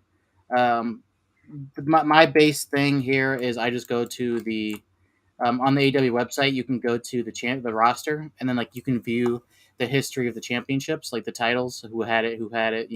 It's and if I look at the AEW World Title, the first champion was Chris Jericho. Yep. You know this, which fair enough. He's pretty much started the company, so fair enough. And then it went to Jon Moxley, and Jon Moxley actually had it for 277 days. Jericho for 180. But then right after that, it went to Kenny Omega for almost a full year. Maybe it was about a week and a half shy of a full year. And then now it's been on Adam Page for about half a year. Yep. So, I mean, the world title has been held by these guys from Impact or from New Japan. If I go over to where is it? There hasn't been a single former WWE that's been a women's champion, and there's been one, two, three, five women's champions. Yep. TBS champion's a new thing, obviously, so we don't know yet because that's just Jade Cargill. But right now, Jurassic Express. Speaking of them, they're the champs, which I don't think they're supposed to be champs right now. To be fair, because of Penta or not Penta, but Ray Phoenix getting injured. Yeah. Which he's back now. Which he is. But if we look at the champions, the first champions were SCU with the Frankie and Scorpio version, not the Christopher Daniels version. And then it was Kenny and Adam for 200 days. But then FTR is the only former WWE guys, looks like, that had the titles. But that was only 63 days. And then it was the Young Bucks for 300 days. And then now it's Lucha and then now Jurassic for 200. Yeah. So we see all these guys coming over. And yes, it's a huge bloated roster. And that's why he had to buy Ring of Honor. I get it. Once I saw the Aprons Ring of Honor, I knew that was the reason, honestly. Was he needed a place to play. Because the Ring of Honor roster was already tiny as it was because everyone moving over. Back to New Japan or Impact or WWE because of the shows dying. It's done. Yeah. So I see that. And really the only people they had left was a couple former champions and like Gresham, and that was about it. They didn't really have much. So is ROH pretty much a brand new roster then? ROH is a mixture of like the small amount of people they had, like the 10 or 20 or so they had left. And it's also like all just a bunch of AEW guys. It's kind of like the Briscoes and people like that have been with them for pretty much since the start. The trick with the Briscoes is that the television network for AEW, TBS now, they didn't want the Briscoes on there because of those homophobic comments they made years ago. Past stuff. So what Tony Khan did to get the Briscoes was he bought ROH, and now they're still in ROH as their own entity on that brand, but they just can't be in AWTV, I guess. But the Briscoes are still there. I think they're like about to retire, though. I think they announced something about that. But pretty much all I'm saying is, the roster's loaded as hell. They had to buy a new company. I get that. But I mean, the stars, like, you get these WWE guys who, I mean, things could change Double or Nothing because CM Punk's got a title shot against Adam Page now. FTR, not FTR, but it looks like Bryan and Moxley are going to face for the tag title. So it looks like things might change on that front. But honestly, the only person recently, the old former WWE people that have been champion was Miro for the TNT title for like 80 days. That's the only one recently. And then after that was Darby for not Darby. That was before. Let me see. After that was Sammy, right, for a while. And then the TNT title is kind of all over the place right now. I look at the former champions. Like after Miro's, it was Sammy, Cody, Sammy, Scorpio, Sammy, and then Scorpio again. So it's been kind of all over the place with that title. But to be totally honest, they had a huge plan for Cody Rhodes with that title, and then he just kind of bailed out. So that I understand. But all I'm saying is I don't like this culture war. I mean, I haven't watched WWE in a month, admittedly. I think once Cody came over, that was my last Raw I've seen. I'm still going to watch the pay-per-views. I just don't like this whole pushing Cody Rhodes to the moon just so they can get more other talent. And especially after all these years, Cody, because he built AEW with Jericho, fair enough, with him, because, the management rules. All this just to be like, oh yeah, I don't hate them. I like them the whole time. I'm gonna go back. That kind of hit me the wrong way. And I think Vicky can agree with it too. I mean, if it's for money, sure, go for it. Don't lie and say it's not. Yeah. See, this is the thing, and then Jace, I'll give you a chance real quick to put in your comments. A lot of it for me too is all of these comments that are flying back and forth between AEW and WWE. The fans are like, oh, well, AEW sucks and the ratings are low. A lot of it's coming from fans who don't even watch them. They're just watching the media and watching all these little things on Instagram or Twitter or wherever, Reddit, wherever they see it, of these comments of going, oh, look, their views went down this week. Hello. So if you've not seen their pay-per-view views, millions of views, this, that, and the other thing. And like I said, they've only been going about 4 years now, almost 5 years. I think it's going on 4 now. Yeah. 4. So give them time. WWE is a huge 30 plus company. years. It's a lot to compete with. 30 years of WWE, so I mean. Yeah, exactly. But I mean, then you've got fans of AEW. They're like, oh, WWE sucks and whatever. My biggest pet peeve is fans who sit there and go, I will not watch anything but WWE. And then when Cody Rhodes comes back, says, yay, he's back. Woo, woo. After bad mouthing him for a while, and now they worship his feet. Yeah. Yeah, and this is what gets me. And it's like, like it's this, like Steve said, there's a lot of things that we talked about, and I'm just going to mention it real quick because I know it's really controversial, but not enough black wrestlers, or not enough Hispanic wrestlers, or not enough this. And then when they have an abundance of them, oh, well, they're doing this too much. There's too many black wrestlers. There's too many Hispanic wrestlers. It's a good start. They could do better. That's how it always is. Yeah, it's a good start, but they could do more with that person. And this is where our pet peeves come from, is those people who will not watch AEW to see where this talent is going and what they're doing and how they're running the company and everything else. And yet they have this opinion of everything, but anyways, Jace, you have some points you'd like to... I mean, to be honest with you, I don't really know what else to say apart from what I've said multiple times beforehand. I still think there's... All right, Tony Khan's bought ROH.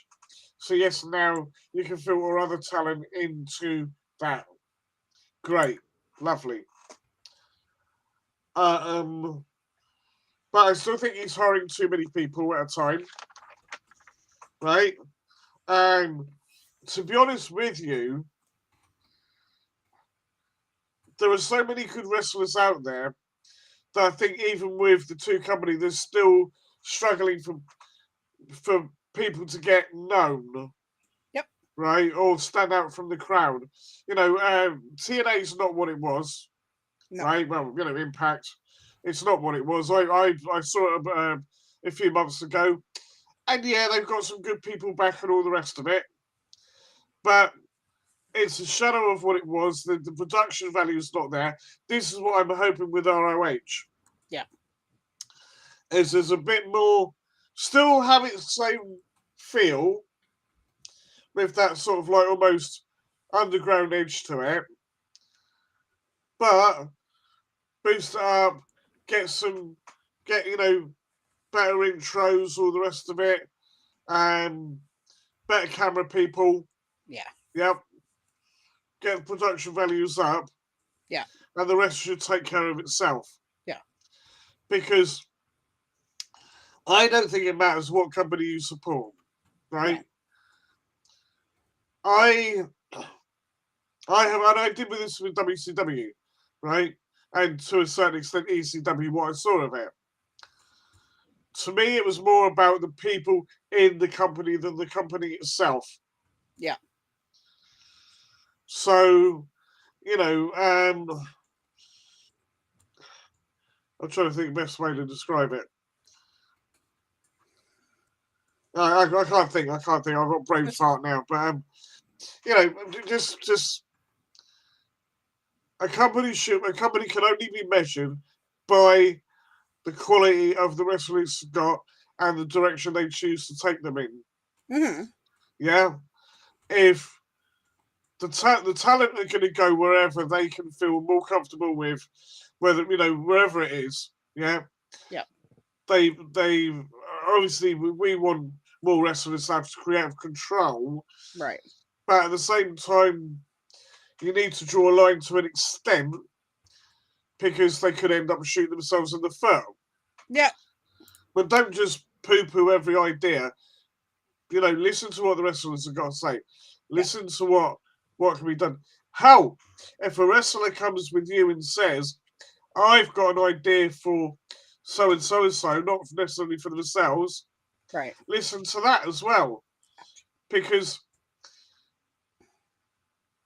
most people that get into the wrestling business are fans of the business. Not always the case, right? Yeah. Some of the most famous ones didn't start off as fans of the business. but they became fans of the business. And we know what we want to see. We know the sort of matches we want to see. Yeah. How many times have we discussed, oh, we could do this plot line, we could do that plot line. We can see where the talent would have an opportunity to shine. Absolutely. Yep. Right? So don't be afraid to listen to the fans and maybe even take a few risks. Yeah. Because I think that's something that's missing is wrestling trying to play it safe. We go, oh, well, we know this works, let's do this. Oh, we know that works, let's do this. Yeah. And even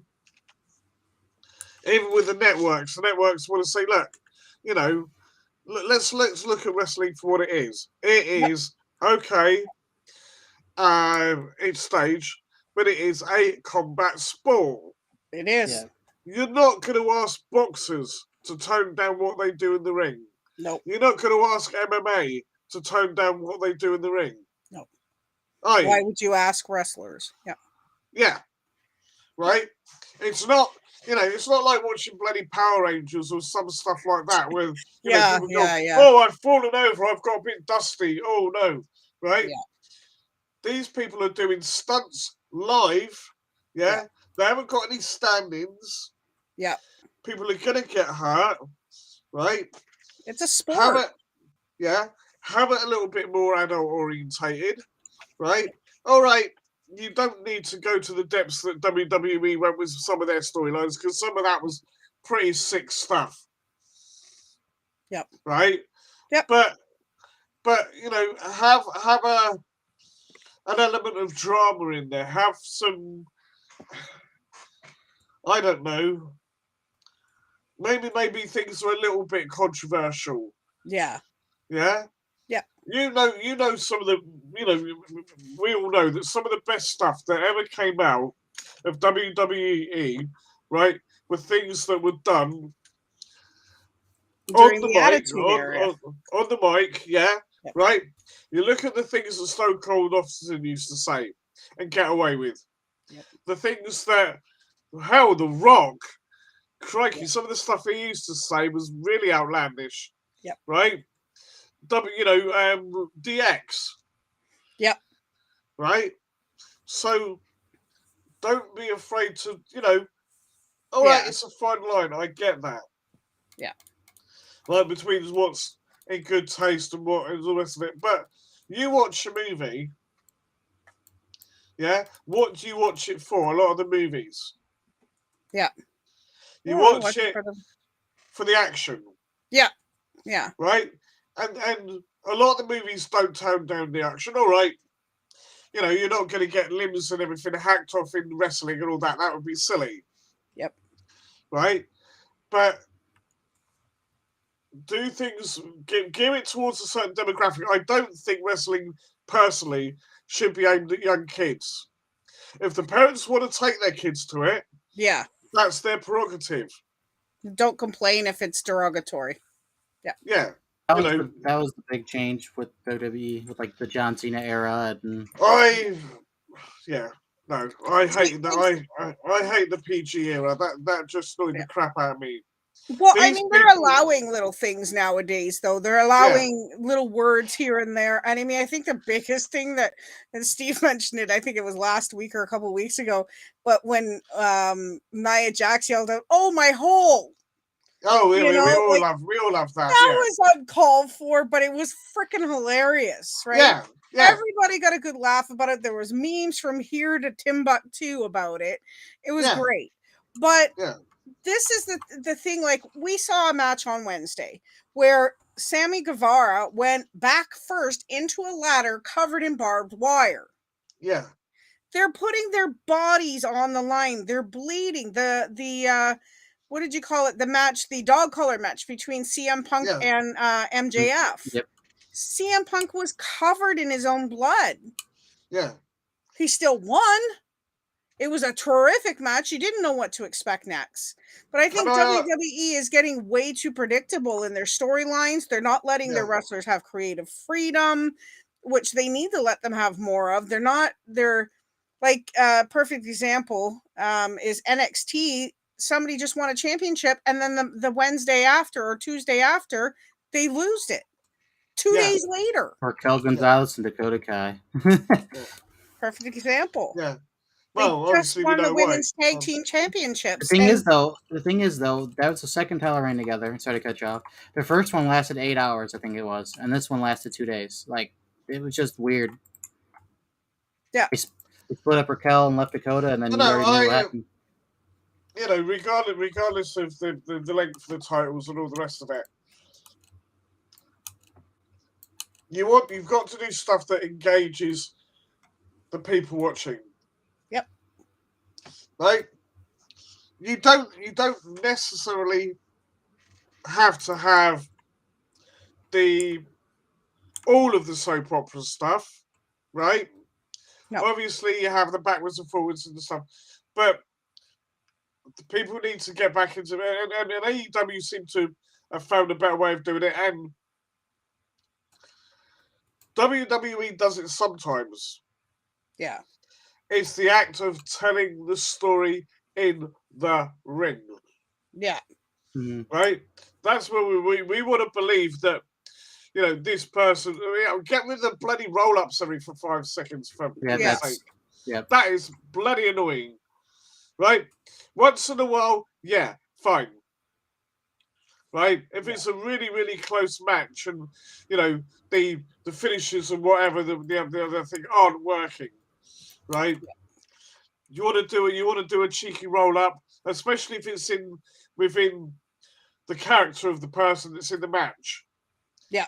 You know, you'd expect someone like MJF to do it. Yeah. Wouldn't you? Yeah. Because he's a sneaky little whatnot. Yeah, hold the tights right? and everything else. Yeah, exactly. Right? So that's fine. But don't do it every bloody match. No. Right? Make people second guess what's going to happen in the match. Yeah. Yeah? And regarding the blood aspect, you don't need to do blading, all right? We've proven that was not a sensible thing to do. Yeah. But if you are legitimately cut, right? As long as you ain't gonna get bloody septicemia or something like that or whatever. Yeah. Let the match carry on. Right? They've got blood coming from them, they got blood. If the wrestlers are happy to carry on, let them do it. Yep. Right? Don't try and stop it. One of the things that really, really bugged me about WWE for ages was I used to love the Elimination Chamber match when it first started. Yeah. Used to love it. Right? Because, okay, yes, they were bleeding. Right? But it was done in a way that made sense. Yeah, you never really knew they were actually doing it. No, right? You thought, yeah, that person's gone smack face into that steel bar. Okay, they've got bust open. Yeah. Right? So, you know, I mean, if they have to use fake blood, whatever. Yeah. But do it in a manner that it's believable. That's what I'm saying. You're expecting people to buy they say it's the most brutal destruction in WWE. Exactly. Well, make it look like it then. Yeah. Well, I mean, I think the main thing is for us, and you guys can agree with me or not, it's up to you, but I think the main thing for me is views have gone down in WWE, whether they want to admit it or not. Their storylines suck a lot of the time. This whole 8 hours for a title, or 2 days for a title and then getting rid of it. Obviously, we know why now, because Dakota Kai decided she was going to leave the company, and Raquel Rodriguez is now in the main roster, which I hope she does great things. But there is a huge fear in a lot of the NXT and new coming wrestlers that when they reach the main roster, that their career is going to be suck. That their career is going to suck. That they're not going to go anywhere. They're going to be jobbed out like Jeff Hardy was. If you look at Butch right now, what is being done with him? He's being jobbed out as a little fiery firecracker, little rascal character. You've got Walk with Elias is now Ezekiel. And Steve pointed out to me earlier on Instagram, his Instagram is still Elias's Instagram. It's a half-assed effort to prove he's not Elias. Yeah. Right. This is what we're talking about. Like, they're not doing anything. They're not giving their wrestlers enough creative freedom. We had wrestlers begging the company to get out of their contracts, like Ali. And then the next thing you know, you see Ali showing up on the show.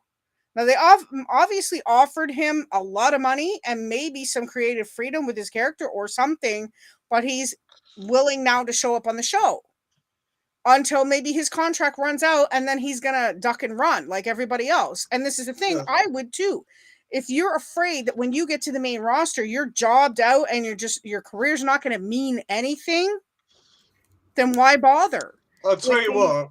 And it looks like to me, like you were saying either about NXT, like a lot of firings have been happening. It feels like to me they're doing exactly what they did with 205 Live, and they're phasing it out slowly. There's going to be uproar if they get rid of NXT. I know. There will be absolute uproar. Yeah, and like we said earlier, Triple H and Shawn Michaels must be shaking their heads and sorely disappointed in what's happening, because that was their baby. Yeah, I mean, and it went from being what you would call it, a showcase show, right? Where you had the mentors and all the rest of it, into its own fully fledged individual promotion, effectively. Yeah.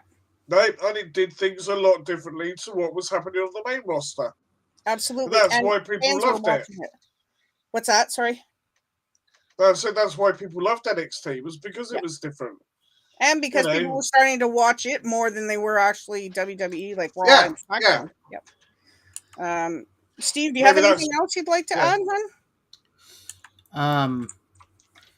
Well, obviously they one of the big concerns with NXT isn't just it isn't the new rebrand of it. It's not the whole paint splat thing. What the issue is that not only are they trying to make it more adultery like they did. I mean, it's probably not going to be as bad now that Persia's gone, and stuff like that. I feel like that was like really forced with those. Freaking showing Dexter Loomis in the bed with Indy. I almost called her Index because of the team. Well, that's what they were, and then he pulled out like a whole like freaking like strip of condoms. I'm like, come on, dude. Yeah, that's a bit too far. I mean, I don't blame him, but come on, dude. And then the Persia Parada is making out with what's his face. And the thing that irks me is like now I feel like AEW is starting to like do that too with Sammy and Ty, which is kind of irking me as well. Yeah. Because what they've done with this TNT title is they've kind of put Sammy Guevara into the Cody Rhodes role, and then they put Scorpio into the Sammy role. Yeah. So now they're doing the make out crap all the time. And I'm just like, I mean, I'm not against it, but like they need to be consistent. If that's what they're gonna do, that's what they just need to do. They don't need to just do it out of nowhere just to try to please the teenage fan base. They need to, get back because Black and Gold NXT was something else. I mean, it was. Yeah. They turned the developmental NXT into an actual like third show for WWE, and it actually worked out well. Unfortunately, now NXT 2.0 is going to become a developmental brand for AEW. It seems like. Yeah, exactly. That's what it really feels like. They got I don't know, couple of Lich Keen. Yeah, it's my buddy Dova, but it's Lich Keen is his new name. Hey, buddy, how you doing, hon? Hope you're having a good day over there in your neck of the woods. Hi, Isaiah. I would, honey, but we like to get to know our people that come in, sweetheart, before we let them join the podcast. I've known Dova for over a year, almost 2 now. So I'm sorry, but maybe if you're here more often and everything else, I'll put you in. I don't mind doing that, but we really like to get to know our fans in the chat. And if you have an opinion about wrestling and everything else, definitely can do that. Thank you. Yeah. Yeah. But anyway, I'm glad you're good. Thank you. It's so good to see you, sweetheart. Dova is my buddy from South Africa. So he's awesome artist and everything else. Plays games on Twitch and everything. So, but anyways, yeah, and I do agree with you, Steve. And I mean, the thing is, they just need to step up their game. I'm doing all right. Doing pretty good. We're all doing all right. But yeah, it's I don't want to keep us too much longer because Jason NSFM there is in the UK, so it's getting close to midnight for him. Probably around 11 or 12 there. That's close to midnight. Oh, sorry. Yeah, it's okay. One of my favorite songs by him. But I mean, one of my main arguments with this whole thing is if you're going to have an opinion about either company, whether it be New Japan, AEW, whatever, watch the product first. Yeah. Watch the product. Watch AEW. Watch WWE. And then if you have an opinion after watching about a month or two of it and your opinion still hasn't changed, like we still watch WWE. It's not that we don't. Yeah. But it's their product as of late is boring. Yeah. Right? Yeah. You know, like the storylines suck. Changing the story 30 seconds before you walk out that curtain of what we've been expecting. You know, Steve has pretty much predicted a whole show one night because you can just, I don't want to be able to predict it. I want to be surprised. I want to see that shock and awe factor. Yeah. We know, don't we, from where we act when we do the predictions. Yeah. A lot of the time we've been able to get most of it right. Right? Yeah. We even had one show last year where one of us got there was about 7 or 8 matches, and they picked every single one correctly because it wasn't about who you wanted to win. Yeah, it was about the logic behind what WWE were doing. Exactly. And it was becoming predictable. And that's the thing. Yep. A little too predictable. One thing, if I can add real quick. Roll-ups shouldn't be predictable. No. When they had that female tournament thing going on with the because they had both tournaments, WWE, I forgot what they did, but they did a tournament, and it was they like added tournament and whatever they had. There was the more recent one they had on both, kind of like the Owen Hart, but their version that they were doing. But they had like the timestamps that they did, right? Yeah. And the women's was like 15 minutes total throughout the whole tournament or something. And there was like 80% of the matches were roll-ups. And a roll-up's supposed to be a special ending because so the Owen Hart Cup's going on, and I really freaking hate myself for having to compare AEW to WWE because I hate it. I hate doing that because that's me bashing one company, and I don't like to do that because I want to be able to love both and all of it, right? That's just as a wrestling fan. But so the Owen Hart tournament, and they just had FTR face each other. They had Cash and Dax face each other. So they did the Eddie Guerrero Rey Mysterio thing, and it was a disgusting, brutal match. Pile drivers and just old school like Bret Hart and Owen Hart wrestling, right? Yeah. And Cash went for the roll up. Dax reversed it, got the roll up win. That's perfect ending. Because then it shows neither of them were like obviously Dax was the better man, but it didn't show that one of the tag partners was more superior than the other. They both know each other in and out, and it was just a great roll ups. Like I was like, wow, that was a great ending. Like roll up should be a special ending, right? That should be just like where if there's someone that's way better than the other person and they get rolled up after like a grueling match, like that should put the one person that won over. Or as like a trick at the end too, right? Like if it's a trick of all of a sudden you distract them, you hit them, you roll them up to win, and then you run out of the ring. That's when you got Shayna Baszler, who's been the most rolled up superstar or wrestler in history over the course of only 2.5 years. That's pretty unfortunate for her. Yeah. So I mean, it's sad. Yeah. Yeah. There's one wrestler that. Well, yeah, I mean, I still like him now, and I think they've done marvelous in all the time they've been in NXT UK, whatever. Yeah. It's old Elania Dragunov. Yeah. Oh. Yes. just superb wrestler. He's That amazing. match that he had with Walter, Yeah. that should have been match of the year. I know it was contended, but it should have been match of the year. Yep. Because, yes, again, stage, whatever you want to call it, they probably worked out what they wanted to do. But it was so physical. Yeah. But that's what we like to Right. see. Yeah. Yep. They went at it, hammering blooming tongs, for want of a better term. Right? Absolutely. And what was the one that he did recently with somebody else, Dragunov? I can't remember now. No, I can't. I just like his character. Yeah. He's like out there and he's just all in, so to speak. You know what I mean? His face, his eyes are bulging out. He's like, he's crazy as a loon. He's he's awesome. He's sort of like, for a while, he starts off and he's all like composing everything. Yeah. And then the more like the person keeps kicking out and that, the more sort of you see him, it's simmering underneath. Yeah. And it just suddenly lets it all out and he goes, ah! And it's great. And he is telling a story. Yeah. And that's what you want. And, like I said, you don't necessarily have to have all this soap opera nonsense going on. You can be the standard. You've got the title. I want it. I'm not giving it. You're going to have it.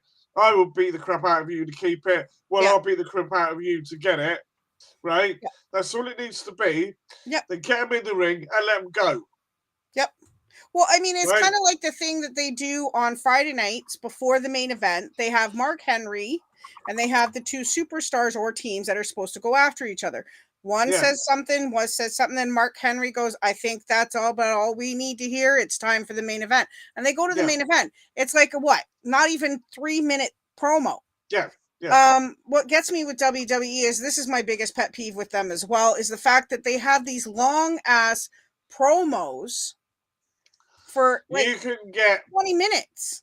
Yeah, exactly. I was going to say 15 to 20 minutes before you even get the first match. In that time. Exactly. You need maybe a 2-minute promo before the match. Yeah. And each week, instead of a 10-minute promo about it, you sit there and you have this is what happened last week. This is what happened a month ago, and then this is what happened 2 weeks ago, and this is what happened a week ago, and now we're here. Yeah. You don't need all that. Well, that is the thing, is the constant reminding. If you watch the product, you don't need that. You could do last week, right? Maybe. Yep. Right. But that's this is where we are now. So like you would do with an ordinary TV show previously on. Yeah. Yeah. Do a little bit. That's it. 30 seconds, whatever it is. That's covered. Boom. Right. Yeah. Okay. If it's a major match and there's like a real heated thing going on. Yeah. Yeah. Yes, you can have longer promos. But at the same token, half the time you're just repeating exactly what you said last week. And it's the same promo. It's almost identical. Yeah, it's the same promo we've been saying for the last month. Plus the rematches as well. Right, or it's something they did 3 months ago with a different opponent. Right. Yep. And they're still saying the same thing. Yeah.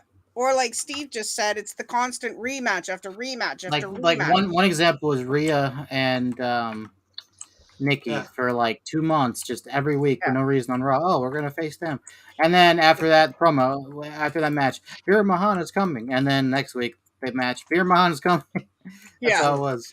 It was 2 months that we saw, 2 or 3 months we saw Veer Mahan is coming, well, and then he finally shows up, and we haven't seen him since. Yeah. Well, the worst thing was that bloody Bobby Lashley and Rusev thing, wasn't it? Yeah. They went on for 6 months or whatever the bloody hell it was. Yep. It was give it a rest already. And then out of nowhere is Liv Morgan for a week being in love with Lana. That was out of nowhere. It was just a really random situation. Yeah. Just come out of nowhere. Yeah. But then they get a good tag team and they split it up, like the Hurt Business. When they first split up the Hurt Business, that was a great faction. I don't know why they didn't keep it longer, but they broke it up. And then they brought it back because they realized their bloody mistake. Yeah. And then it's gone again. I liked Heavy Machinery. Yeah, me too. Oh, right? Yes. Right? When Otis and Tucker were together, yep, they were brilliant. Absolutely. They had that chemistry. Don't get me wrong, the Alpha Academy is kind of fun. It is funny. But it's not as good. No. Right? And Otis, let's be honest, he doesn't do an awful lot, really, does he? He doesn't say an awful lot. No. I liked him as Otis with his whole Mandy Rose thing that he had going on. I liked him better with even if he was half bald with the long hair. He was great. I love the little lovey-dovey, big cuddly teddy bear Otis. This potato that they've got wrestling as Otis now. I don't like, and I'm not kidding. Like, he seriously looks like a baked potato. Yeah. You know, and I don't like it. No. But I mean, this is the thing. If this is what Otis wants, and this is the character he wants to portray, by all means. And like Steve said, I'm not ragging on WWE. I'm not ragging on AEW or whatever. My main gripe is get better storylines, treat your wrestlers better, give them a better chance to control their character. If they mess it up, that is on them, not the company. Just book better. And don't be so one-sided when it comes to the company. If you're going to like wrestling, watch everything. Because where are you going to find out where these indie wrestlers or these new up-and-comers such as Ricochet or Sky Blue or Jade Cargill or Red Velvet, these are all guys that had to start somewhere. If you're not going to watch that indie stuff, you don't know where these amazing superstars like The Rock, Seth Rollins, John Cena, The Undertaker, you're not going to see where they came from. Because they were all in a company like AEW or like GCW or whatever before they came here. AJ Styles, Daniel Bryan spent a lot of time in Japan before they came here. So, like, this is my gripe, is if you're going to complain about AEW this, AEW that, they're just followers, they're just this, watch it. Then tell me what you think about the matches. The matches are intense. You know, whatever, it keeps you in. You're surprised. It's like I said, it's WWF in the 80s compared to now. It's but anyways, I'll give you that. I'll let you make your comment, but final thoughts with that comment. Yeah. The only thing I would say is keep an open mind when it comes to wrestling. Yeah. Don't, you know, you will get these YouTube channels that come on telling you what to believe. Yeah. What to think. Right? I hope that we don't come across like that. No. Right? The choice at the end of the day is yours. Yeah? And it should be yours alone, right? Going by what you have seen. Not because somebody else has said, don't watch this, it's shit. Right? Oh, you've got to watch this is awesome. Right? Watch it because you're interested in what's going on. Yeah. Watch it because you love wrestling. And if you don't like it, okay, that's fine. That's your opinion. Yeah. But don't go by what anybody else is telling you. Exactly. Go by what, watch for yourself, see for yourself, right? And you might learn a few things, about the industry and some of the great talent that's out there that you're not even given a chance. Yeah, and the thing, like Steve pointed out one day, someone had made a comment regarding the fact that AEW is just the rejects from WWE, but it's not. No, so, I've met people that don't like AEW and like for valid reasons, and the main thing really comes to like it's too indie for them. I get that 100%. Indie wrestling is a different style.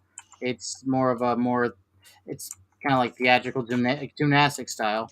So I mean, if you don't like that, I totally get you don't like AEW because that's what the majority of AEW is. Is that I mean, look at the Young Bucks. You know, they're an example. The Jurassic Express, the Death Triangle. I think there's a lot of that gymnastic style in it, which is indie. So if they don't like it for that, I mean, that's a valid criticism, and I respect that opinion because I mean, that's what it is. Yeah, but at least they've given it a chance to see. Right. Yeah. I don't like it because you guys just hire everyone from WWE, Yeah. so I'm not gonna want. No, like, that's it's an issue. I mean, it still is an issue with them hiring people in, because really what it is Tony Khan's got a big heart and he hates seeing people not have a job, right? Yeah. And the business, and that also can burn him with that too. So. And again, we talked about with the black wrestlers and stuff, and the female wrestlers. We talked about that earlier. Big Swole got super butthurt that Tony Khan didn't resign her, so she went on this whole thing about how they mistreat black wrestlers and all this. And then it was actually Will Hobbs, Powerhouse Hobbs, bless his heart, came out and said that she was full of crap. Ricky Stark said she was full of crap. Being TNT champion right now, Scorpio Sky, which she's actually 2-time now. TNT champion. Now, to be fair, they are doing hopscotch with that. But look at Jade Cargill; she's still 30-0 with 2 tag team wins or something like that. Yep. So she's still undefeated, 100% undefeated. So when they hear that, obviously on Twitter or whatever, they're automatically going to assume, Tony Khan's racist, even though he's from the Middle East. But and he loves, they're like, he hates brown wrestlers, even though he's from the Middle East, stuff like that. But I love WWE, and I'm always going to be a fan of WWE. Okay, just because I haven't watched it in a month because I can't stand it right now. This was the same thing that happened to me at the end of the Attitude Era, and then the middle between the Attitude Era and the Authority Era.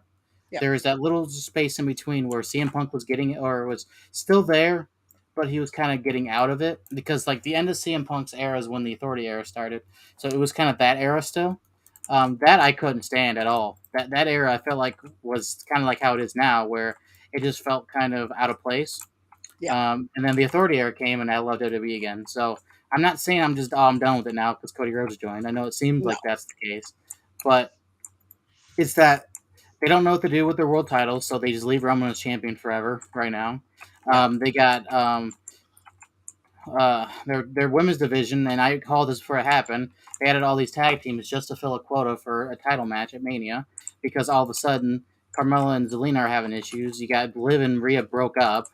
I'm so surprised that Shayna and Natalya are a thing. And then you also got these stars going to NXT like Rey Mysterio, Dolph Ziggler. Even though Reyes was just kind of a one-off for Dominic, and Dominic in NXT wouldn't be a bad thing, to be fair. Yeah. But then you got Natalya going to NXT to feud with Cora, just really random crap. Yeah. And I'm always gonna love the company. Vince has always had a special place in my heart, just because of the stuff that he's done and the impact he's had on my upbringing. Right? Cause absolutely. Without Vince being in existence, none of us would really be. Yeah. Because who knows what would happen if Vince is like, I don't want to continue this business, and he shut it down. Yeah. Because if it wasn't for Vince Senior, wrestling wouldn't be as big as it is ever. That's right. So, I'm always going to have that respect in him. I'm always going to have the respect in Triple H and the whole McMahon family. I'm always going to be a WWE fan. I'm done carrying on, so I know it's getting boring. But I'm always going to be a big fan of WWE. Just right now, I'm like, I can't be. So don't ever think I'm just an AEW mark. I 100% want to always be a fan of wrestling. No matter what. Well, and I agree with you. And here's the thing. We aren't WWE fans. We aren't AEW fans. We are wrestling fans. We love wrestling, period. Yeah, there you go. We don't care what company it is. Yes, I grew up on WWE as well with Gorilla Monsoon and Vince McMahon, Jerry Lawler, Jim Ross, Vince McMahon Sr. All these guys helped shape wrestling. They helped. Yeah. Well, opposite end of the spectrum. I grew up watching World of Sport Wrestling on I can't remember if it's Saturday or Sunday. I can't remember now. In the afternoon, sat there with my folks watching it. Right, Big Daddy, Giant Haystacks, Cat Weasel, Rollerball Rocco, Kendo Nakasaki, and even a very young William Regal and Dave Finlay. Yep. Yep. Mick McManus. Yeah. Yep. Paige's dad. For the Yep. life of me, can't remember what his name is. Yeah. But all those, Johnny Sane. Yep. Right. They all had to start somewhere. Yeah. And you didn't have a lot of female wrestlers back in that day either. That's right. Right. But that's how I started off. Yeah. And I still admire the hell out of a lot of those wrestlers. Absolutely. For what they did at the time. Yeah. Right? But British wrestling was very different to American wrestling. Yeah. Right? But if I can watch both of those, Nigel McGuinness. Yep. Yeah. Doug Williams. Yep. Right? Guys that were brought up to know how to wrestle American style. Yep. And yeah, they still had that British quality to them. Yeah, exactly. I'd love to see what Magnus is doing. I never did know what happened to him. Yeah. Because he was improving leaps and bounds. Yeah. And then he disappeared.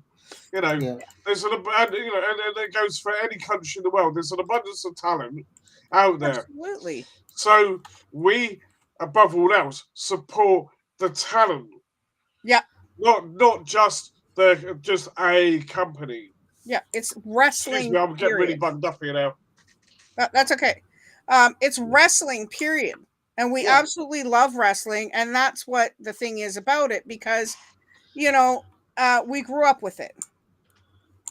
And Steve grew up, like I'm around Jason's age. So we grew up in the days of the early stuff. The Rockers and all that stuff when they first came out. Ricky Steamboat, Earthquake, Typhoon, that kind of stuff. Whereas Steve grew up right around the time that The Undertaker came in and stuff like that. Am I correct? He'd already been in it for about 10 years. Mine's more of the God. Rock was big on just The Rock and not Rocky. Triple H was he was the My Time era. Yeah. The Undertaker was American Badass. Okay. So just the early 2000s, because I was born in 97. I started watching when I was about three-ish. Well, that's when I started getting into American wrestling. Yeah. And that was the age of the Brood. Yep. When Christian first debuted. Yeah. See, and this is the thing. We're saying basically, don't just be a fan of a company. Be a fan of the actual wrestler. Follow their career if you want to. Be a fan of wrestling. Yeah. No matter where it is, no matter what type it is, they're wrestlers. You don't always have to agree with everything the company does and everything else, but watch other companies and stuff like that before you form an opinion. Yeah. That's all we're saying. At least, like Steve said, his friends actually watched it. They looked at it and they're like, there's just this. I don't like this about it. I don't like that about it. They at least had an opinion from viewing the matches. Fair enough. Yeah. We respect that. But if you're not going to watch it, period, you're limiting yourself. Yeah. Let's face it. Anyways, I digress. We are 15 minutes past the thing. I did say it was going to get a little opinionated and everything else. I appreciate you guys, Steve. We kept it clean. I said one S word. Yep. Minding your P's and Q's, I do appreciate that. It was actually, you know what? It was a lot more understanding than I assumed it would have been. Yeah. Because that argument with the roster, it's always going to be a talking point. And I agree. It's a crowded roster. Because it's not just WWE guys. They get Impact guys. Now they got Ring of Honor guys. They got Samoa Joe back, which I'm sure is a big contract. And now Joe's back in WWE again, is he? Joe's in AEW, and he's the Ring of Honor television world champion. So now they got that. Because he never had won that title, and that was his triple crown or whatever, his Grand Slam thing. He never had that, so they finally gave him it after all these years. So Samoa Joe is. That's the sort of thing we like. Yeah. So Samoa Joe is another Ring of Honor champion, and he's actually defended it twice now already. I think both the last two Rampages he's defending it. And I don't think it's much longer before Joe retires. He is getting up there in age too. But anyway, sorry, continue, Steve. Yep, and that's true. And he said that he wants to finish his career out just crushing some skulls before he's done. So, And why not? Yep. and now As that it we get should. to see the Muscle Buster back, so that's cool because that Yeah, got banned in WWE. So it's cool to see that Yeah. that's back. cool. We're and closing thoughts for me. Yeah, we're just wrestling fans. Yeah. I was huge into Dakota Kai doing the thing she always did. Yep. I was so invested in her, and when Raquel got called up, I was like, "They're finally going to do something with Dakota," and they did. She just didn't resign. That's what they did. Yeah. I don't want to see her probably in AEW right now. No. Their women's division, I mean, it's got room, but I don't think she'd fit into that with her style. Now she could go back to being like maybe she could do ROH and be Evie again. Yeah. Because Or that she works. could go to Impact for a while. Whatever. Yeah. Yeah, I mean, we already know we're going to get Athena in AEW. That's already going to happen, which is Ember Moon, because that's going to be probably the person who takes down Jade. But it's cool to see people like Tony Storm finally happy, because there's a few that he's gotten, and obviously, that Bryan Danielson and Adam Cole thing debuting the same night was also probably a big one. Like, oh, here we go. Now we didn't just get one. Now he gave us two. Yeah. But it's cool to see that it has slowed down a lot on the debuts. It has gone a lot slower, so at least it's starting to kind of chill a bit. But it's, you know what, I hope things get better. I mean, now that COVID is starting to relax quite a few things, things are starting to open up a lot more. The fans are coming back. Vince has big plans to fill stadiums, everything else. I just want to see these companies succeed. It's a healthy competition at this point for me, as I can see. Hey, we have our little comments of, wow, they're copycatting each other and this and that and the other thing. But companies are going to do that, right? You got the Jericho Appreciation Society with Matt Lee. We're sports entertainers. We beat up professional wrestlers. Entertainers. But yes, Jason, your final thoughts. My final thought. Yeah. Mr. Khan, if you are watching, please get your stuff together, get your ass in gear, and come over to jolly old England and show us a good time. Yep. Which Mr. Khan? Tony. You know which one. Tony Khan. Yeah. Wait, get him over here. Because TNA, when it was big over here, it was bigger over here than it was in America. Yeah. So, you know. Smarten up, Tony Khan. Let's go. You got a couple Brit wrestlers there that would love to come home and show their families what they're made of. It'd be a good time, considering WWE just announced a European pay-per-view. Yes, I know. So that would be huge. And I know that they've got in Chicago in a couple months, and I know I'm going to look at the highway, and there's just going to be ridiculous traffic. Being like 40 minutes from Chicago. They got that new Forbidden Door pay-per-view for AEW, which is New Japan X AEW. That's going to be freaking nuts. Man, but yeah, they could definitely get that European influence. I think that because right now their streaming isn't international unless you get Fight TV, so it'd be cool to kind of show them what they're missing if they can't afford it. Absolutely. So it'd be really cool to expand that out. Yeah. Well, guys, just so you know, and my cat's attacking the back of my head, in case you couldn't see. Because your cat's a sport entertainer. That's right. He's attacking me. But I appreciate you, Jace and Steve, for being honest and everything else. And I hope we didn't offend anybody with our comments. But that's just how we feel about it as wrestling fans. Don't forget about the pay-per-view that's coming up on May 8th, which is WrestleMania Backlash. There is 7 one in p.m. Eastern Standard Time for the hour preview that is free, and then 8 p.m. Eastern Standard Time for the actual show, the pay-per-view, which we will be watching, but we won't be predicting. Our next prediction won't be until SummerSlam. So we'll see you then with that. Hopefully, Jimmy will be back up and running then. I know they had to postpone his surgery again. So, yes, fingers crossed that he doesn't have to get another postponement. But also, Steven Slade, our buddy below me, has started a new channel. It's a reaction channel. We still have the MWO, so if you want to check that out, please do that. It is all wrestling all the time. It is reactions to wrestling, and it is my rise for the new WWE 2K22 game, and we're also going to be doing a GM mode on there as well, so that is going to be fun. Steve and I are going to have separate companies, and we're going to compete against each other to see after a year who is on top, whether it be Raw or SmackDown. But Steven Slade has his new channel, which he's going to be doing reactions to different things such as horror stuff, cooking stuff, whatever he chooses to react to. I will be joining him sometimes, but it's mainly him doing his reactions, so check him out. Please make sure to check out Jason, who is on Not Suitable for MUM, Not Suitable for Mom. He does openings. He buys vinyl. He buys CDs. I sent him a big box of Canadian goodies that he opened up a little bit at a time. He still has to do the taste testing video, which I'm really looking forward to. That will be coming up very, very soon. Yeah. And he does a lot of unboxings of Funko Pops and stuff like that. So please check them out. If you like watching a dodgy old blind geezer swear at 8-bit computer graphics, that'd be your cup of tea as well. And he does do a retro gaming. Yeah, he does a lot of retro gaming as well. Retro rewind back in the 80s games and stuff like that. And he is 3/4 blind. So the fact that he can play these games and still spell and everything.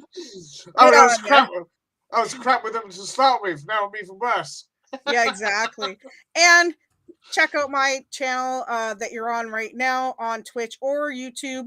I do trivia once a week, and I pop up with a lot of various things on my YouTube, reactions, unboxing, taste tests, everything like that. And we thank you for joining us tonight, and we hope you all had a great time. May 29th, Double or Nothing. Yeah. Also, we're not going to see you next week, so may the 4th be with you on May 4th. Right. So you guys, yes, may the 4th be with you next Wednesday. Dynamite at 8 p.m. Eastern Standard Time is going to be a May 4th extravaganza, and it's also more Owen Hart tournament eliminations. May 29th, Double or Nothing for AEW. And then, Steve, when is the Forbidden Door pay-per-view? Is in June? Hey, it's June 20... Sorry to put you on the spot like 23rd, I think. June 26th. June 26th for their Forbidden Door. At the United Center in Chicago, where CM Punk debuted. So that's going to be nuts. Yeah, that's going to be crazy. So we can't wait to see those. We will keep you updated on every 2 weeks with our wrestling news. So we'll be back in 2 weeks, and we'll see you then. Thank you guys for joining us, and we love you. Bye. Ciao. Bye.